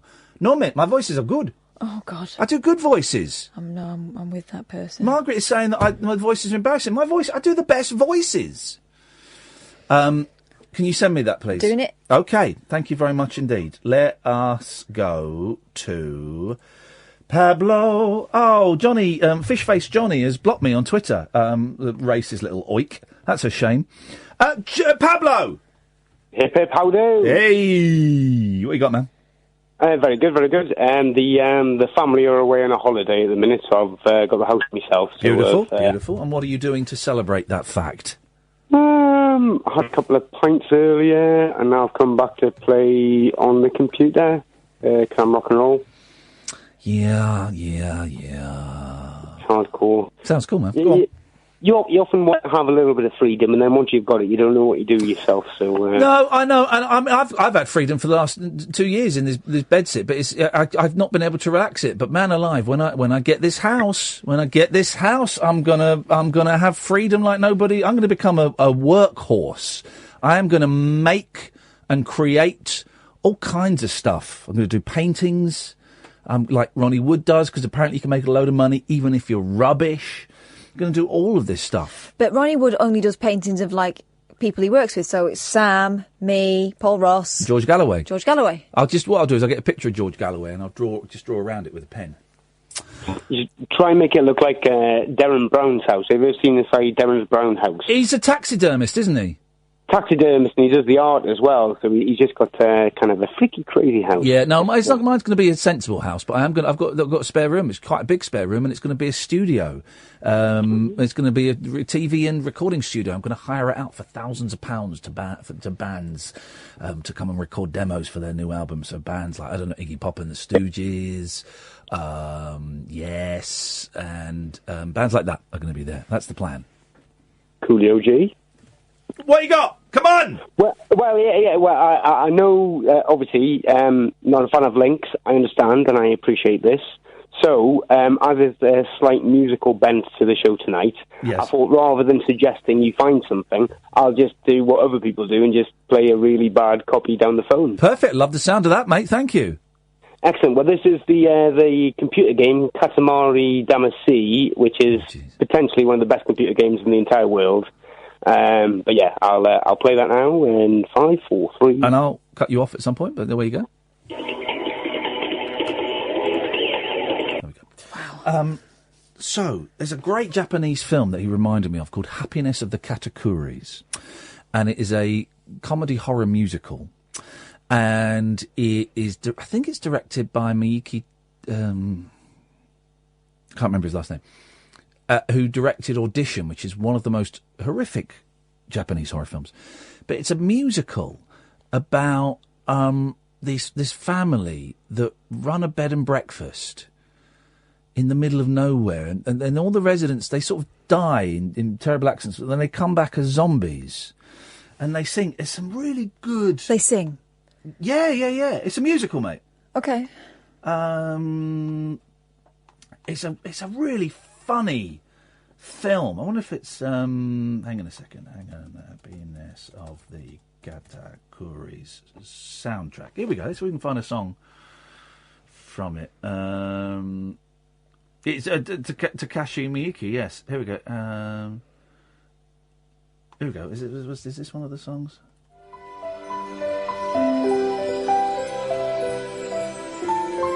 No, it's not the one I was looking for. There's one, it's like 42 seconds long. And it's such a good little song. Of course I'm never going to find it. I did used to have the soundtrack, but what are you going to do? What are you going to do, Catherine? Can you not sing me one of the hits? No, it's a long time since I've set Katakuris. I haven't got it on here, have I? It's a long time since I saw it. I'm not sure if I have anymore, because I had one of those purges of DVDs and CDs and albums, and it was stupid mistakes. You do these things. Katakuris. Let's see. No. Happiness of the Katakuris. There's the film. You can get it. You can get it on iTunes, guys, for £3.49 to rent. It's well worth doing. But no, I can't find the thing. 0344 499 1000 is the telephone number. Now, this is what I need to know for Friday. Is this Han Solo film a load of rubbish? I've heard two different reports. Yeah, me too. One from Keith Malley of Keith and the Girl. Yeah. He didn't like it. He found it boring. Oh, he likes crap, though, so I don't believe anything he says. I think Keith loves to hate. Yeah, he's a very bitter man. Then there was... Sam's not enjoyed it. Really? Yeah. Oh, there was Mikey Stevens of the Daily Mirror, Yeah. who I sometimes talk to on Twitter, and he said it was brilliant, he loved it, and it was his favourite one of the Disney franchise. Well, you know Roger, who calls the show occasionally, because he's very, very insecure. I play video games with him, play a game called Overwatch, and he's terrible. I mean, I was on a winning streak the other day. Win. Roger, can I come and play with you, mate? I went, yeah, I suppose so, man. Lose. I went, I've got to go now, Roger, bye. It was awful. Did you really go, or did you just get out of that game? And I start just again? got out of that game and I hid my online presence. It was awful. I mean, really awful. And then he tells me somebody that he's I don't know what the politically correct term is. So I'm just going to say he said he's blind. Hang on a minute. What? Dude. Hang on a minute. What's that? I mean, not visually impaired. Okay. So I'm not. All I'm saying is he sucks. But he said that this film was quite good. That he enjoyed it. I want to take the boys on Friday. I'm going to have 2 hours sleep tonight, and then 2 hours sleep tomorrow night, and then I've got the boys all day. Oh dear, what could possibly go wrong? Yeah, we go. I want to play that Overwatch thing. You get. I'm going to get really good at it and beat you. Well, go and play it. I'm not stopping you. No, I'm going to play it. I'm going to get good. Play it, but you ain't playing it with me. No, I won't. Not until I get really good. Yeah, okay, all right, mate. Cue montage of me training. And still being rubbish. Don't forget to work the camera. Fans in the UK are staying far, far away. That's a good line. From the latest Star Wars film. Solo, a Star Wars story, took just £7.6 million in its first 5 days on release. It is the lowest opening for any Star Wars film since the franchise was revived in the late 1990s. The Last Jedi, released 5 months ago, which was absolutely cack. Don't, because I've not seen it yet and I've got it on DVD. Don't. I can still... No, I can say I've got to watch it. I'm not telling you... I'm not giving you a spoiler alert, except the only spoiler is it's cack. It's absolute... It's rubbish, isn't it, The Last Jedi? It's rubbish, isn't it? Did you like it? He's going. Sorry, hello? I've not seen it. Oh, Sam. Have you? But why have you seen Solo, then? Because it's not linked. It's Solo's... Obviously, turn your microphone off. Oh! It's not canon, is it? Well, it is canon, but it's like set a long time ago. Something that they did point out though was in the new films, you've got a lot of strong female presences. Like they'll be doing the piloting and all that stuff. Yes. But then, of course, in the third one, which is supposed to have happened after those, they've all been Sorry, the third one, which is supposed to have happened after those. Yeah. These the new films. The new films. The new trilogy happens after the Jedi, Return of the Jedi. So, Is it? So the first 3 films, then 3 prequels came out. Yeah. And these new there ones... were women in that. These new ones are sequels to the original. So these new ones are 7, 8, 9. 7, 8, 9. Oh, right, okay. Did you not? So you've watched them and you didn't realise... I watched them. You watched 1? Yes, I've not watched... Well, you watched 1, and you didn't... I've not watched 8 or 9, so I didn't twig, no. So you watched 7? I thought they were quite standalone. That one was quite standalone. Which one did you watch? Ray. Yeah, that's the first one. That's episode 7. Yeah. Then there was a good one. What's it called? The Last Pilot on Earth. What's the one Rogue called? One.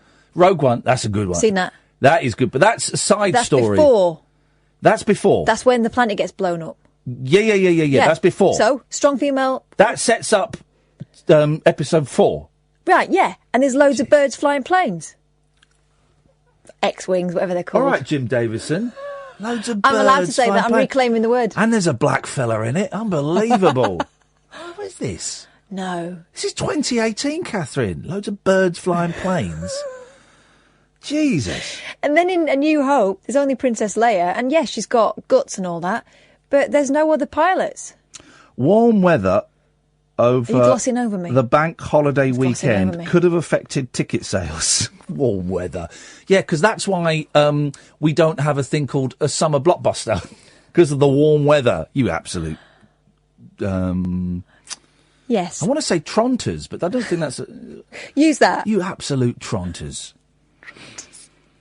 Blockbuster fatigue was also blamed. Solo, starring Alden Ehrenreich.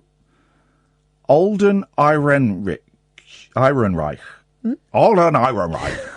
As the young Han Solo, was released a week after Deadpool, which took 13 million.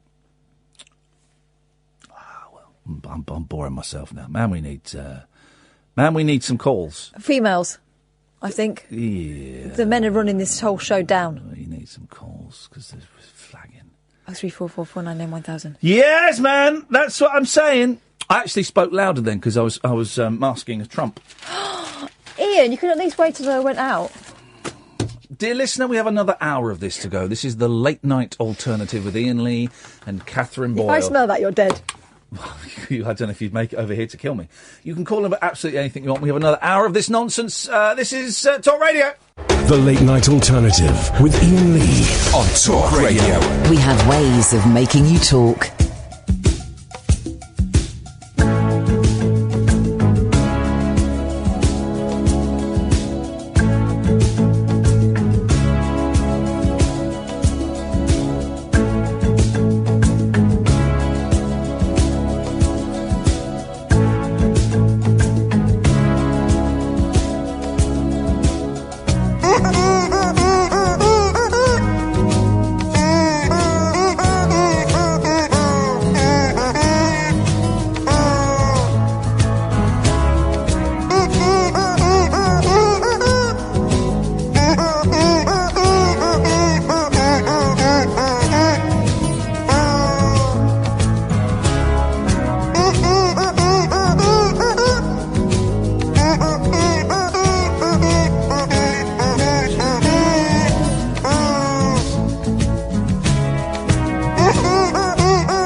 The visuals. I'll tweet that. I hadn't seen that. That's a lad called Big Marvel, and he's playing a rubber chicken, but he's playing it to a real chicken, and he's obviously terrified of the chicken. Keeps flinching every time if one bit of chicken moves, and the boy falls over. I'm not crazy about chickens either. They are.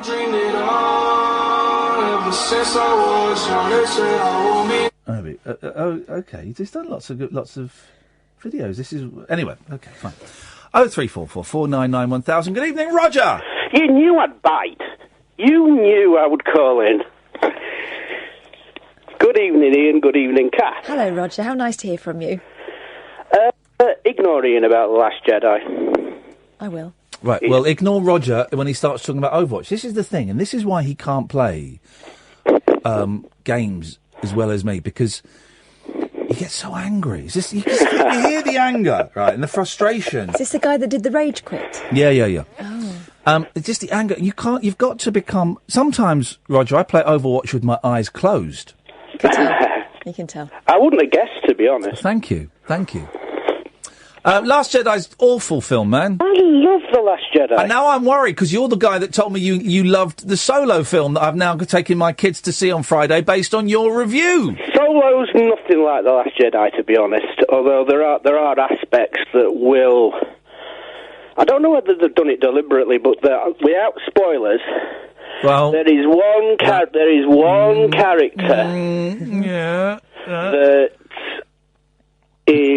a deliberate Mickey take of the people whinging about social justice warriors and... Okay.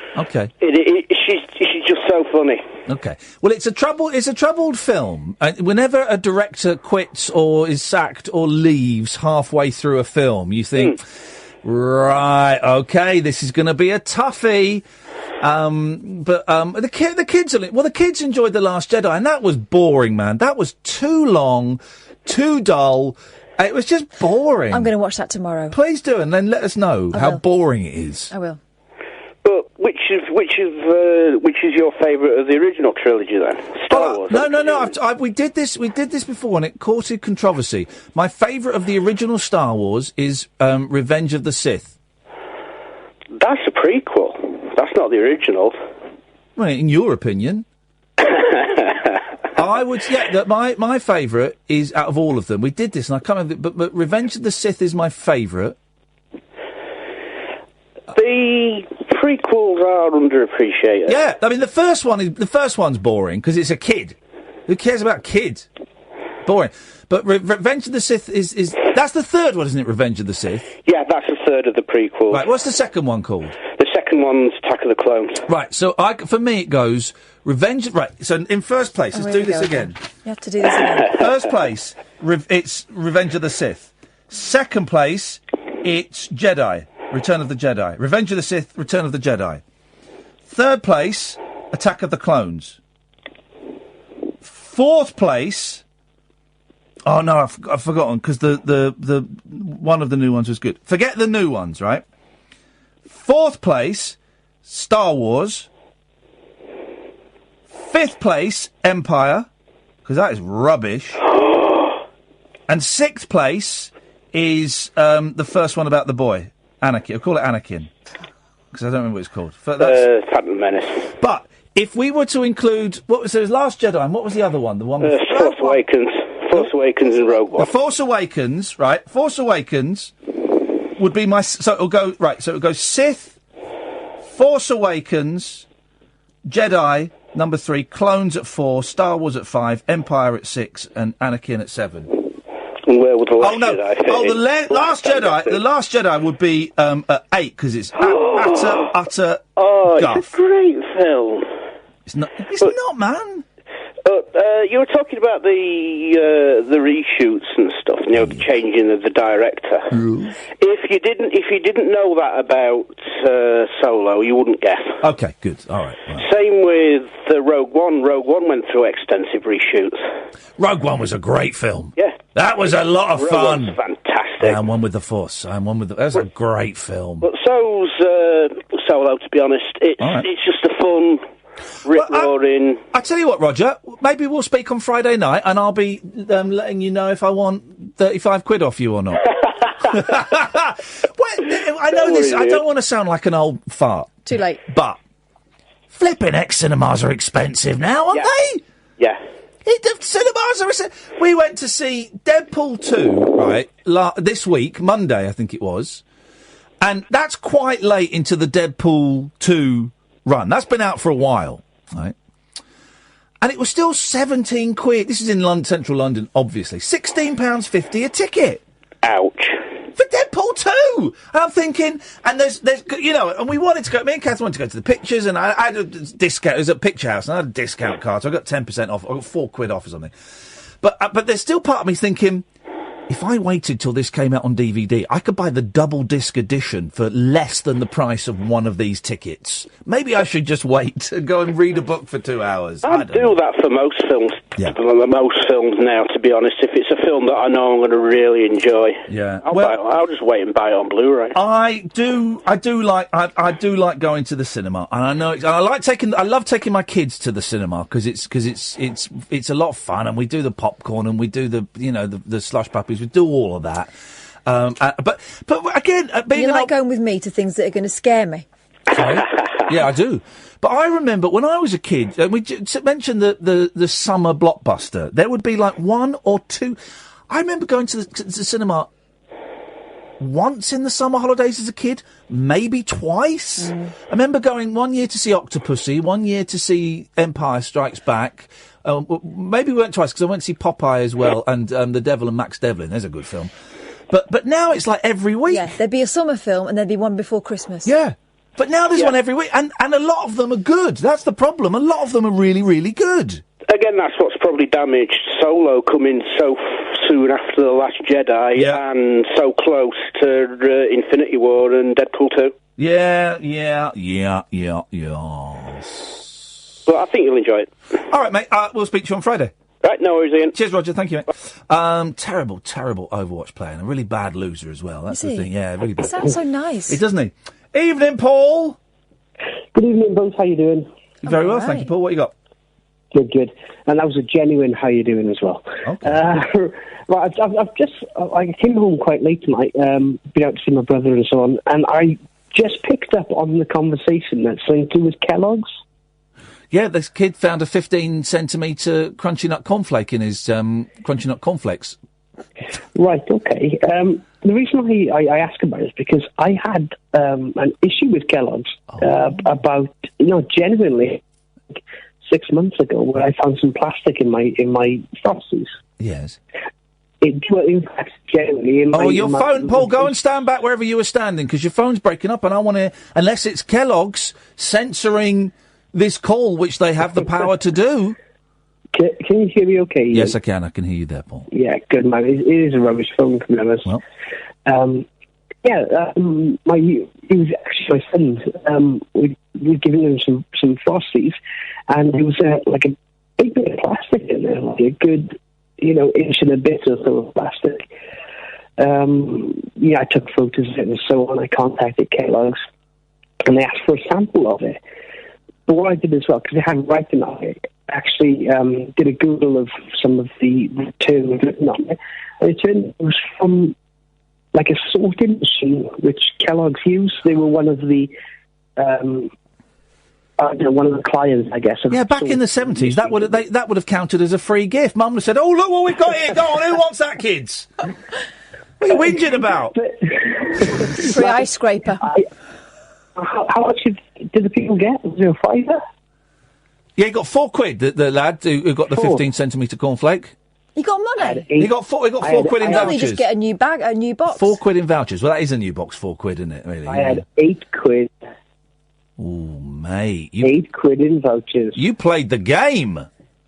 Well, I tell you what, man, it was terrifying. Yeah. But why would you settle for £8? I wouldn't settle for that. No, I'm more frightened than that. £8's nothing, right? £8's nothing, right? So if you don't get the £8, oh well, I'll go, nah, I'm not happy with this, and I'm keeping hold of this actually, and I want a significantly better offer. Otherwise, I'm going to the press.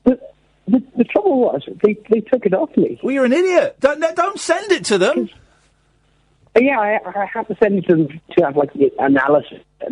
But yeah, they couldn't return it to me. And I had £8 of vouchers. I tell you what, the vouchers are beautiful. The vouchers are beautiful, did you say? No, they genuinely are. They've got a lovely picture of some corn on there. Well, make sure you're so easily pleased. Make sure you cash them in. They're back. This is like famous people writing a cheque. No one's going to cash a cheque by Frank Sinatra, are they? Guess again. Exactly. Was that Picasso? Picasso used to do this. He would write cheques for things, and then he'd do a doodle on the back. Because no one's going to cash a cheque signed by Picasso with a picture on the back. No one's going to cash that. That is very true. The expiry date is the 31st of the 12th. And I'm not sure I could give these up by the end of the year, if I'm honest with you, because, it's beautiful. It's got a lovely silver... I'll give you £6 for them. What, for all 8? Yeah.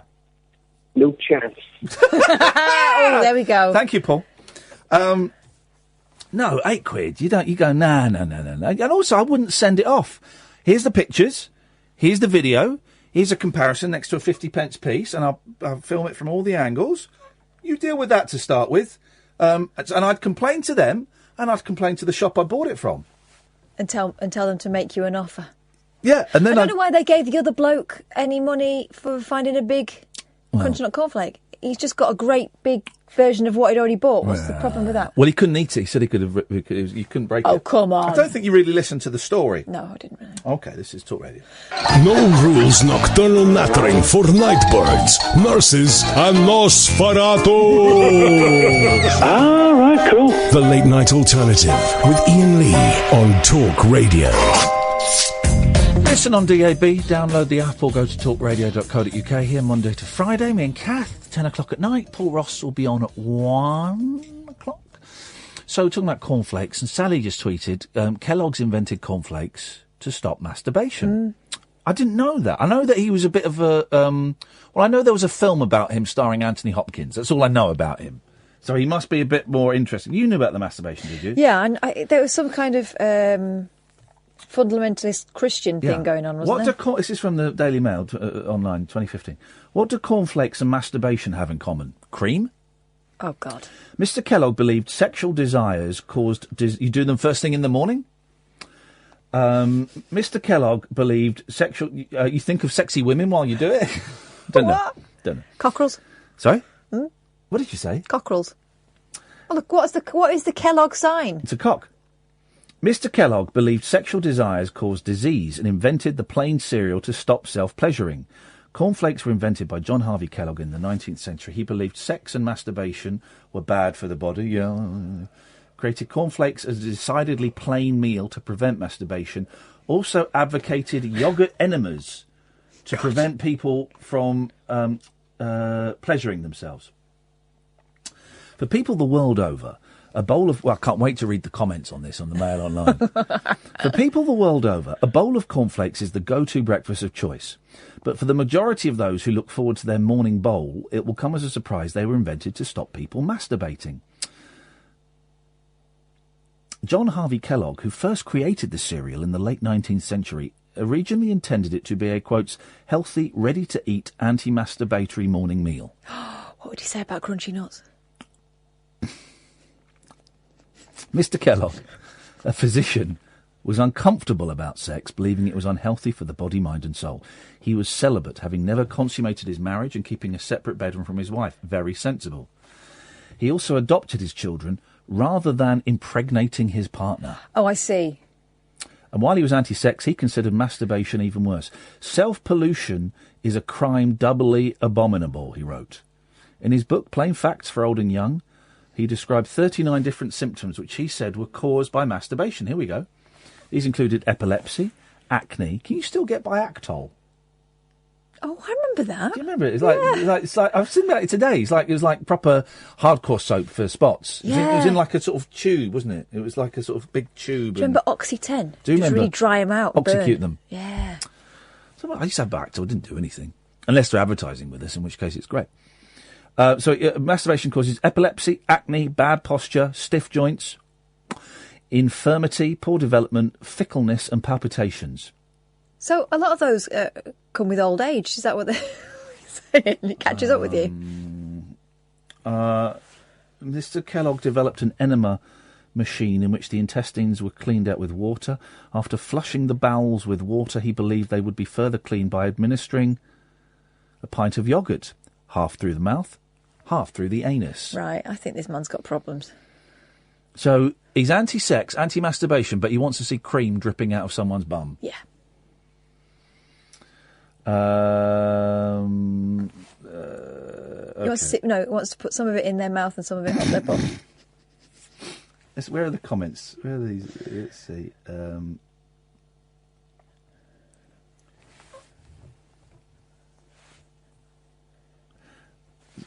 Stephen's got a sense of humour. Right, so this is the comment, right? First comment. My wife left me for a box of cornflakes, but it didn't last and we got back together. 2 years later, she left me for a box of Rice Krispies. That didn't last either. Once again, we reconciled. Yesterday, I found her in bed with a box of Ready Brek. I threw her out of the house. This serial adultery is killing me. Then the reply to that comment is, I love Ready Brek. Where can you get it?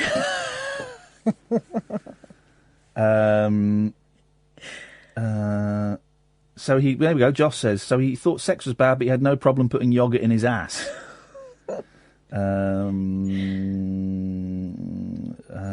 Must admit, I've never seen anybody having a quickie whilst eating their cornflakes. Don't like cornflakes, says Tell, but there's nought wrong with the old five-finger shuffle.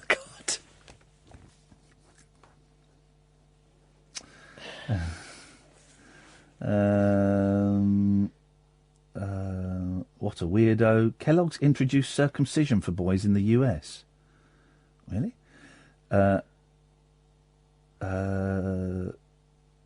Guess sales of cornflakes will now plummet because of this article. People will now become self-conscious without a doubt. I suppose eating cornflakes now actually says something about the person eating a bowlful. So, who would want to be seen eating them? Oh, God. Patriot not a lefty says, quick question, does this work only for chicken chokers, or do bean flickers benefit too? Whoa! Flippin' heck, Whoa! man!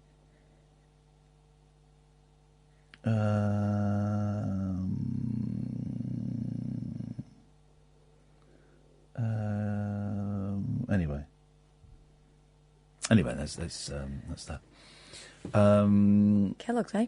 Let's go to G. Good evening, G. Morning, boss. Morning, Mrs. Boss. Good evening. I have a performance piece I would like to recite for you. Is it a poem? It's a performance piece, Kath. Yes. Answer the question, G. Is it a poem? Quite possibly one of... Thanks very much for calling. Not on my watch, sunshine. Or mine. Evening, John. Ian. You right? Yeah, not so bad, yeah. I think you need to eat some cornflakes, mate. You're out of breath there. What's going on? I'm just having a fag. Oh, OK. All right, fair play. That'll do it. Go on, what you got?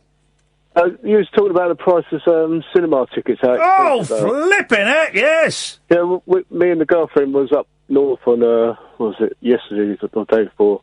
We went to see that Solo, and we saw it for $6.50 in Premier seats. Flipping heck! Countrywide. Yeah, that is the thing, isn't it? That's the thing you get out of London, and No, it's countrywide. It's one of the major cinemas have dropped their prices. For Solo, or for all the films? For any film.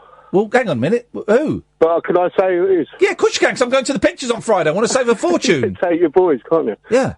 View. Why have they done that? I don't know, just probably to get people bums on seats, I suppose. For how long? For good. For good. Shut up, man! Seriously, I'm not winding up. They've dropped there's one in Staines. I think there's one in Staines if you're in London, a couple in Croydon. Catherine, Google it. I'm on it. I'm Google all it, over because it. if John is lying to me... Well, I'm not lying. You sound... View of... seats for Solo, $6.50. Shut up, man! Well, I thought I had to share it. I thought, no, I can't be bothered. Hey, listen, if that's true, John, that's absolutely blinding. Because it's too expensive. It's so expensive. You know, if I take we with the Odeon, we buy the cards, limitless. Yeah, me and Kath have seen a lot of films at the moment. I'm tempted to. I've got Picture House membership, so I get 10% off. Yeah. And also I've got 4 free tickets to use throughout the year, and I keep forgetting I've got the free tickets. Yeah. So I could have used the tickets to go and see Deadpool. Right, 2 tickets. Oh, that was a good film. 2 tickets to go and see Solo: A Star Wars Story in Aberdeen, The View, tomorrow, 5:40 p.m. to 8:20, £11.48. John? No, we saw it in Carlisle, I swear to God. John? And he said the bloke said John? Swear to God, I'm not fibbing, I'm not. So right, here's the thing. Let me get my Paxman hat on, right? So you're saying Catherine's fibbing? No, I'm not. I don't know what we asked. Well, the bloke at the door said not telling the truth thing, because we said, is this just in Carlisle? He said, no, it's countrywide. John.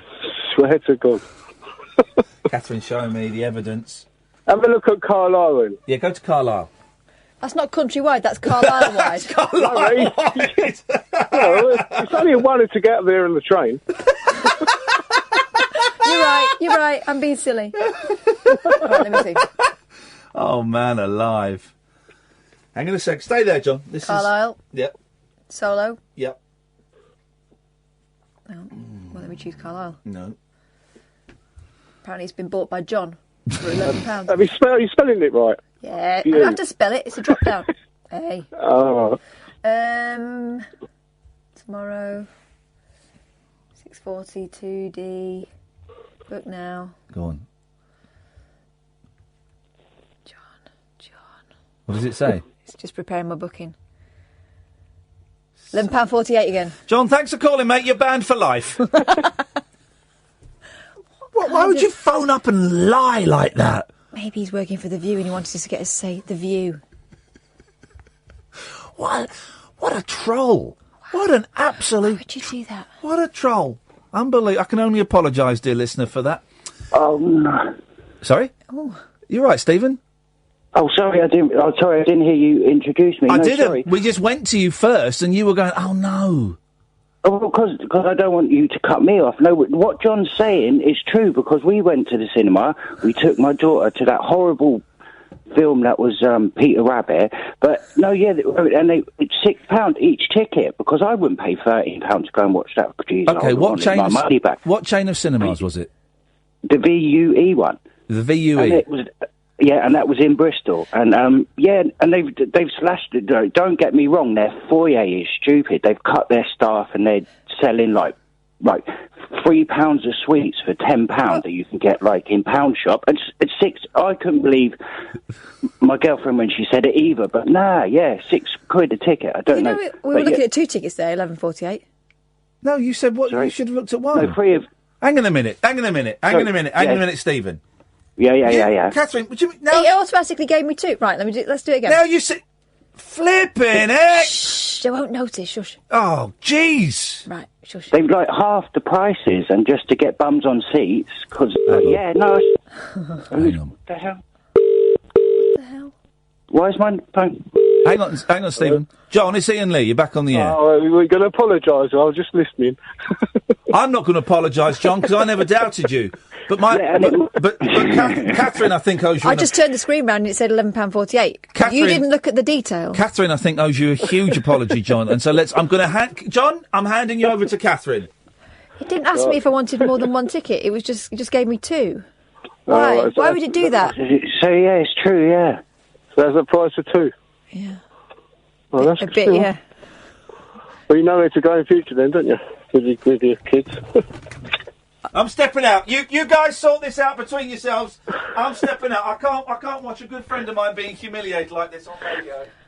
I'm sorry, guys. It was an oversight. I hit the quick book thing at the bottom and it automatically shows you 2 tickets. Oh, okay. So, really, it's the view's fault, if anyone's. At least you know now. At least I know. I haven't got a view near me, but it's good for Ian, who's got, like, gets paid about 3 times what I get. If you go live, Carlisle, yeah. Yeah. Or Croydon, or Staines. That's miles away from where I live. I can't afford to live in London. I'm poor. I'm like Bob Cratchit. It takes me ages to get home after a show, you know. Especially if I'm embarrassed. I mean, I'm going to be driving home in humiliation and shame. Well, no worries, though. If it was for the price of 2, easy mistake to make. Well, yeah. That was a trick, really, by the view, but yeah, okay, I'll take it as my mistake. So, thanks very much. No worries. Cheers. Bye. Bye. All right, Stephen. Oh, yeah, cool. Please hang up. Sorry about this. It's because Ian's not in here. He'll stop in a minute. But still go to the cinema, but just take your own popcorn and sweets, innit? Because that's just still a scam. I've got a big bag. Have you? Oh, I've got a backpack. Nice. Do they check it where you are? Well, I wouldn't let them check it. Even if they did, it's just our packed lunch, innit? They can't prove that. You're going somewhere we took after? sandwiches, innit? It was our packed lunch, yeah. Yeah. You could say you're going for a picnic after. Yeah. Oh, I just wanted to confirm that anyway, and it was just glad to I appreciate speak to you guys again. You were right to stand up for thingy that got it. I wasn't standing up for him, just like I was going to ring up the other night and say that they'd half their price. Hopefully it stays at half price, because like £13 is extortionate. Yeah, let's hope it's not a publicity stunt, because that's quite a good price, isn't it? £6. Yeah. Not even £6 if it's 11.48. What's that? Let me get a calculator. Anyway, thanks, Stephen. Yeah, good night. Bye, night, bye. Night, bye. 11.48 divided by 2 is £5.74. 2018, £5.74. That's not bad at all, is it? Who's that clicking? Morning, Mrs. Boss. Who's that?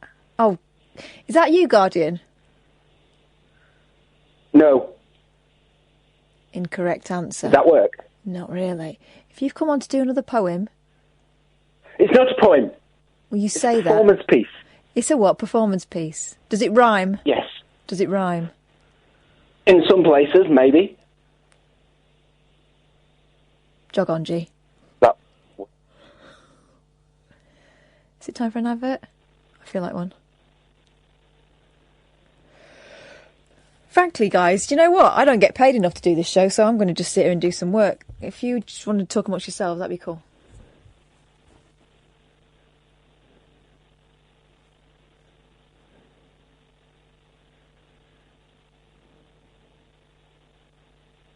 Hello?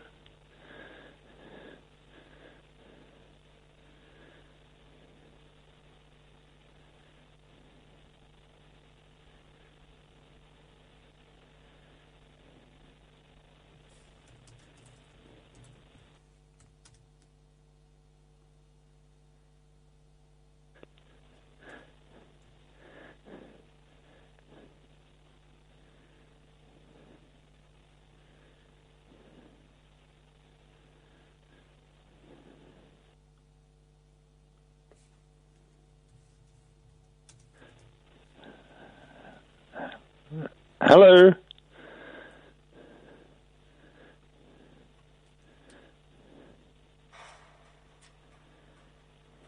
Hello.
Tales of mystery and imagination on the radio show that does things differently. Dolly Parton, I listen to a record all day long. The Late Night Alternative with Iain Lee. I'm a nut job, but not that kind of nut job. On Talk Radio. Honest to God, it's the new Breaking Bad. Oh no! 0344 499 1000 is the telephone number if you want to give us a call. Paul Ross will be on in about 20 minutes' time. Let's go to George. Good evening, George. Hello, Ian, Kath. Hello, George. Lovely to see you. What you got for us tonight? You can't see me. You can only hear me. I'm seeing you with my third eye.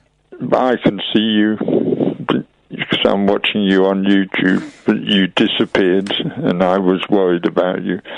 But there must have been a story there. Yeah.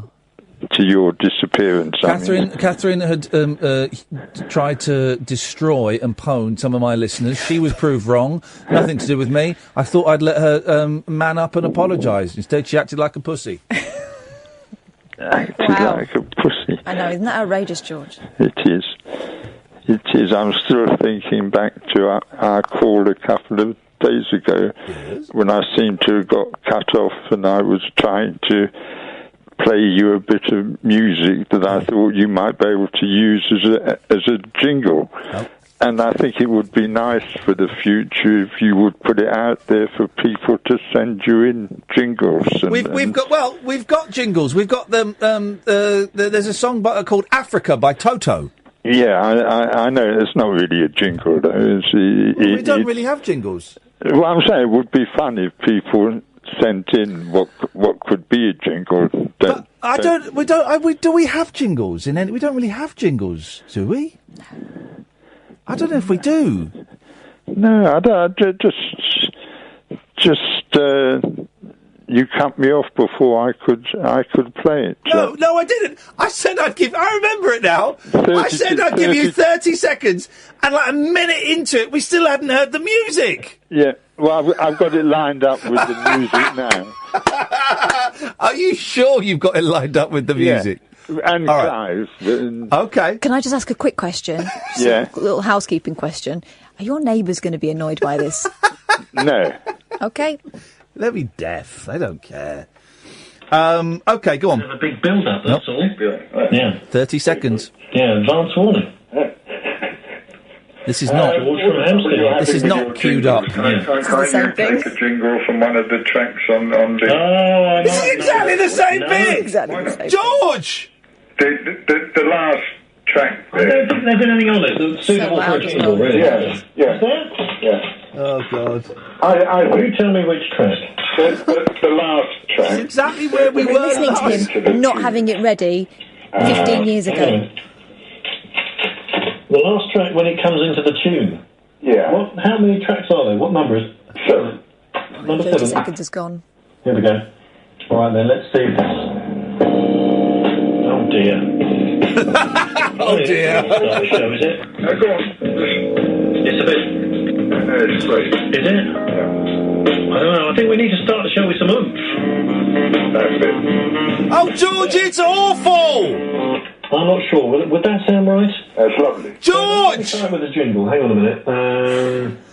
George! Where's it gone? Oh, he hasn't taken it. Is it on there? Clive Bull. Oh, God. George! George! Not that.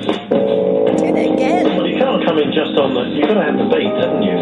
George! So start there. George! Okay, hang on. Every time Clive stops, I think George has stopped it and he's not. Don't know. George! George! Just a little bit... Goodbye. Let's go to Vanessa. Good evening, Vanessa. Oh, is that Ian? Is that Vanessa? Oh, yes, it is. This is Ian then, in that case. What can I do for you, my love? Oh, Ian. Are you married? It's so nice. Please. No, I'm not married, but I'm with a partner. Okay, fine. How solid is that relationship, if you don't mind me asking? 6 years in. So still early days.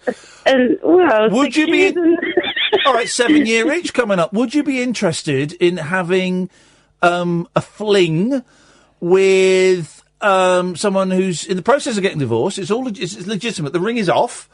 And came third in last year's I'm a Celebrity, Get Me Out of Here. Would you be interested? And I watched you, and I was so impressed when you did that bit when you had to walk across that rocket thing. I could walk across. You could walk across my rocket thing if you wanted to.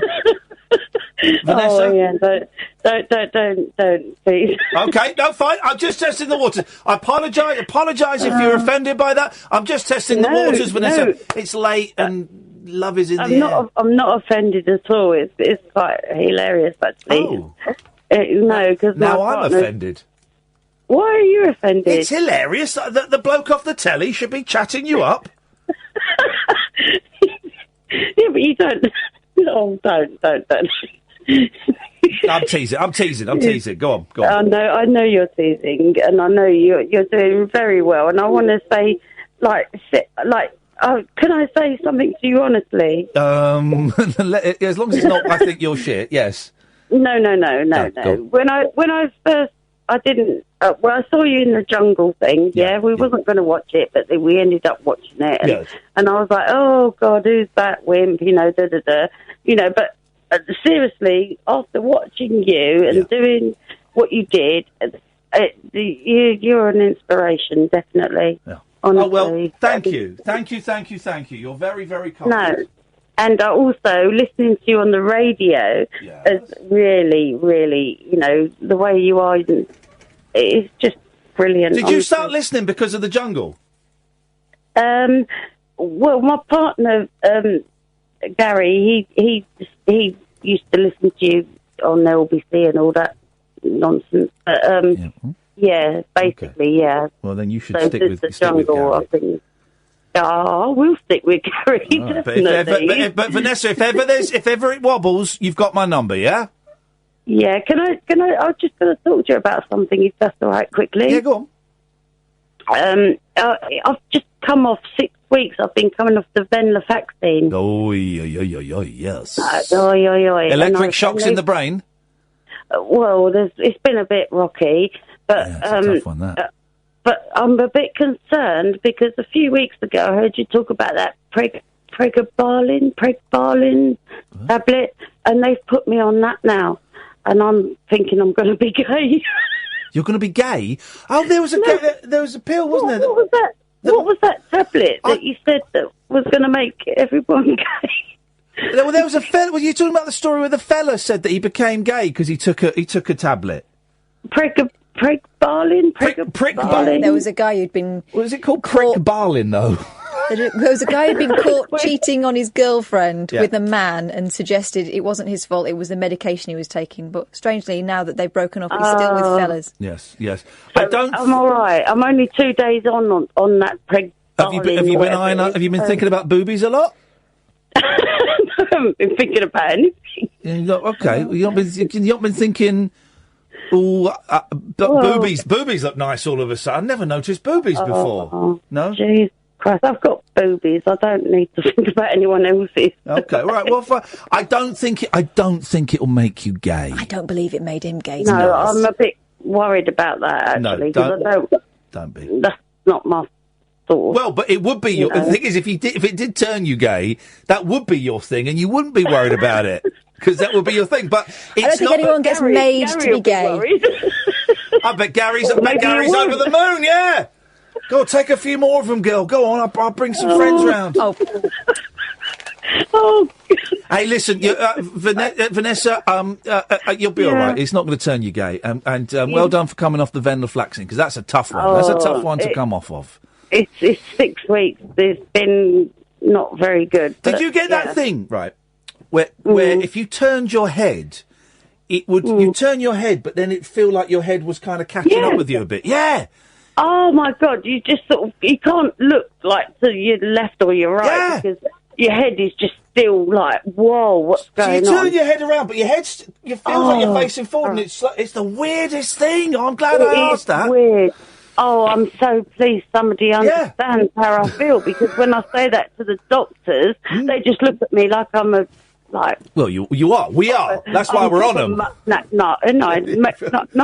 McNutt.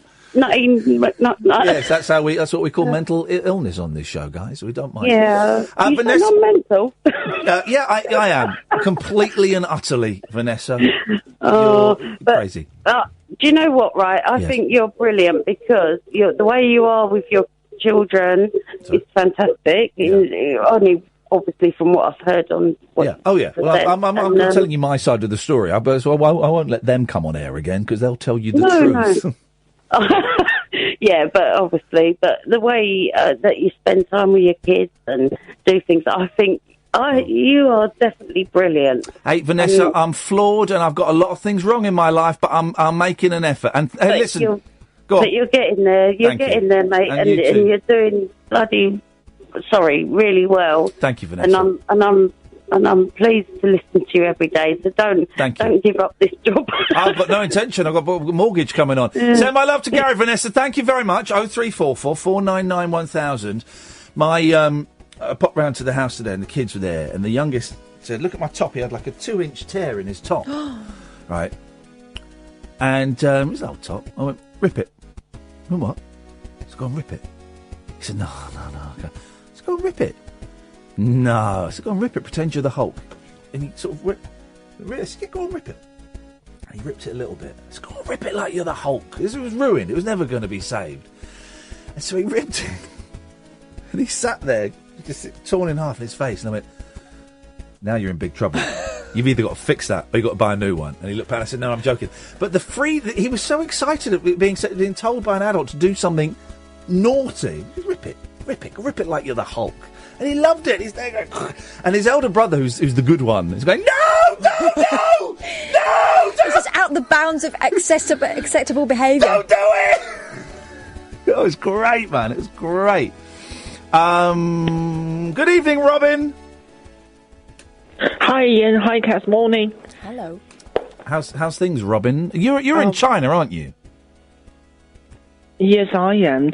Sorry for calling to ask you a little bit a suggestion from you. Yeah. I talk about online trolls towards me because I'm on Twitter, but I'm from a different country. Yes. But things are getting a little bit strange now. The person I told you about, and he just followed my step. Whenever I tweet I really enjoy taking part in some radio shows. Whenever I tweet a radio presenter about their shows or opinions I want to share with them, he just followed me and sends enormous, disgusting tweets towards them. And any of those presenters who followed me will receive a tweet from him, and he will just put a lot of rubbish things there.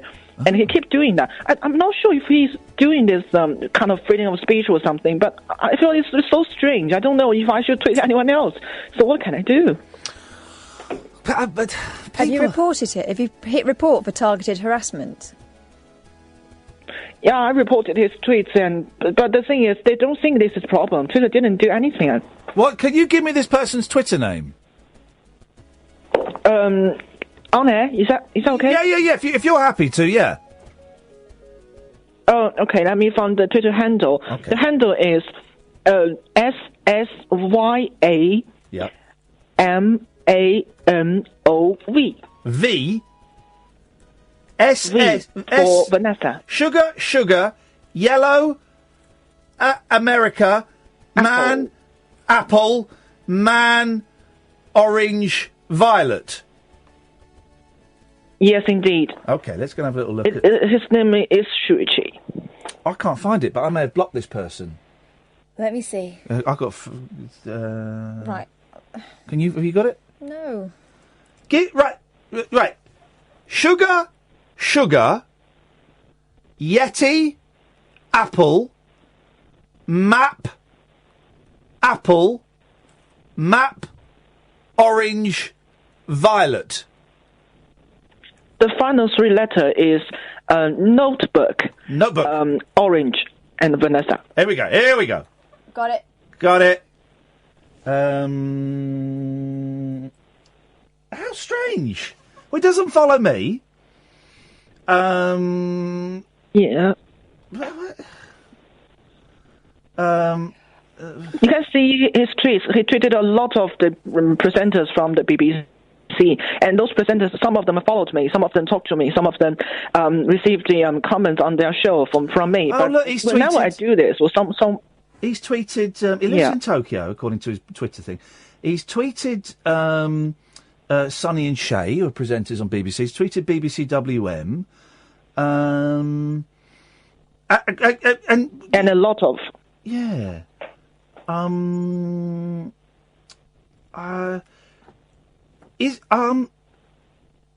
He seems quite anti-Chinese, doesn't he? Yes, indeed. I don't mind that, but it's okay. But he just followed my steps. You know, if you see the tweets from him, but especially about the replies he did related to 22nd of May, because a lot of the same tweet, he just tweeted to different presenters, and most of them are my favorite presenters that we talked on the show, and some of them followed me. Here we go. Really here we go. I can see him. I can see his arguments. Oh, hello, boys. Sorry. He says it. I accuse Duncan Barks of blocking me. He's a racist radio presenter. Now, I've got beef with Duncan, but he's not a racist. He's obviously just a trouble. What's the phrase? Troll. Have you? Troll. Have you blocked him? I blocked him, but he just couldn't stop mentioning me sometimes. You can see the tweets even earlier. Yeah. He talked to Jim Davis, and he mentioned my name on it, and says I am the communist, some kind of things, and he shouldn't talk to me. He's a racist. Do you know what, though? Those people will be able to see that he's being unreasonable. Jim and Duncan are smart cookies. Duncan's obviously blocked him. He's just a racist. He's got a problem with China, and I would ignore him. Robin, listen, we've got to go because Paul Ross, the star of Talk Radio, is here now. We're just the warm-up act. But maybe give us a call later in the week, man. Yes, I'll try. Thank you. Thank you, Robin. Take care. What a nice person. Hello, got from China. Fantastic Calls call. from China, isn't it funny? What is it about these people who kind of go... I was going to say go down the rabbit hole, but you might take that the wrong way. Go down the kind of to the dark side of Twitter so quickly. It's just bizarre, isn't it? Yeah, it is. It's a strange old... You must get abuse on Twitter. A little bit, but then I tend to... I mean, the worst I ever got was I once said... And I don't know why. I hadn't even taken a drink. Like when I just said, but remember the theory of evolution is only a theory, even though it's a scientific theory. I got absolutely mullered for about 4 days. Yeah. And I'm saying, no, I'm not saying, I'm not saying that we didn't come from monkeys or whatever the latest thinking is. I just made a point. Yeah. No, I'm treading carefully since then. Yeah. Mainly I just retweet your stuff. I know my place. I'll get you in trouble. What is on your show tonight? Well, it's nature red in tooth and claw. There's an absolute epidemic of Burmese pythons in the Florida Everglades. They are claiming not just, they're fighting and killing alligators. Back in the year 2000. I want to see that. Back in the year 2000, they were only caught and very rarely sighted. They're now catching 3 a day. It's an absolute epidemic. And then we're crossing to Australia, where, because of a drought and terrible problems with their feedstuffs, there's a town in Australia called Peterborough. We're crossing live to their mayor, where a flock of 400 emus has invaded the town and is feeding off it. So nature is biting back. I know, not Rod Hull, the proper emu. You know, they're nearly 7 foot tall, the emu. This is Peterborough effect. This is incredible. Is there footage of one of these snakes? That I don't know. I tend not to be as good on the YouTube as you guys, but no, it was in the Telegraph over the weekend, and a couple of other papers have picked it up. And apparently they were released into the wild, and they're all quite jolly. And suddenly they caught one that was nearly 20 foot long. Mother flippers! I love it. You've got to listen to that. Paul Ross is on between 1 and 5. That's it for me and Katherine. Thank you, Sam. Thank you, Katherine. Don't forget the podcast of the interview with Kirsten is up, and the best of. There'll be a new rabbit hole up in about an hour. They go out on a Thursday. We'll talk a bit more about that. And also about that anniversary just for you, because on this day in history, 1966, very first day of filming on the Monkeys TV show. Was it really? Yeah. I've just gone nuts. We've got 10 seconds. I've bought tickets to go to New York to go and see the Monkeys. And why not? Why not? Why not? Because I'm buying a house that I can't afford, but there you go. Paul Ross is up next. We're back tonight at 10. Till then, ta-ta!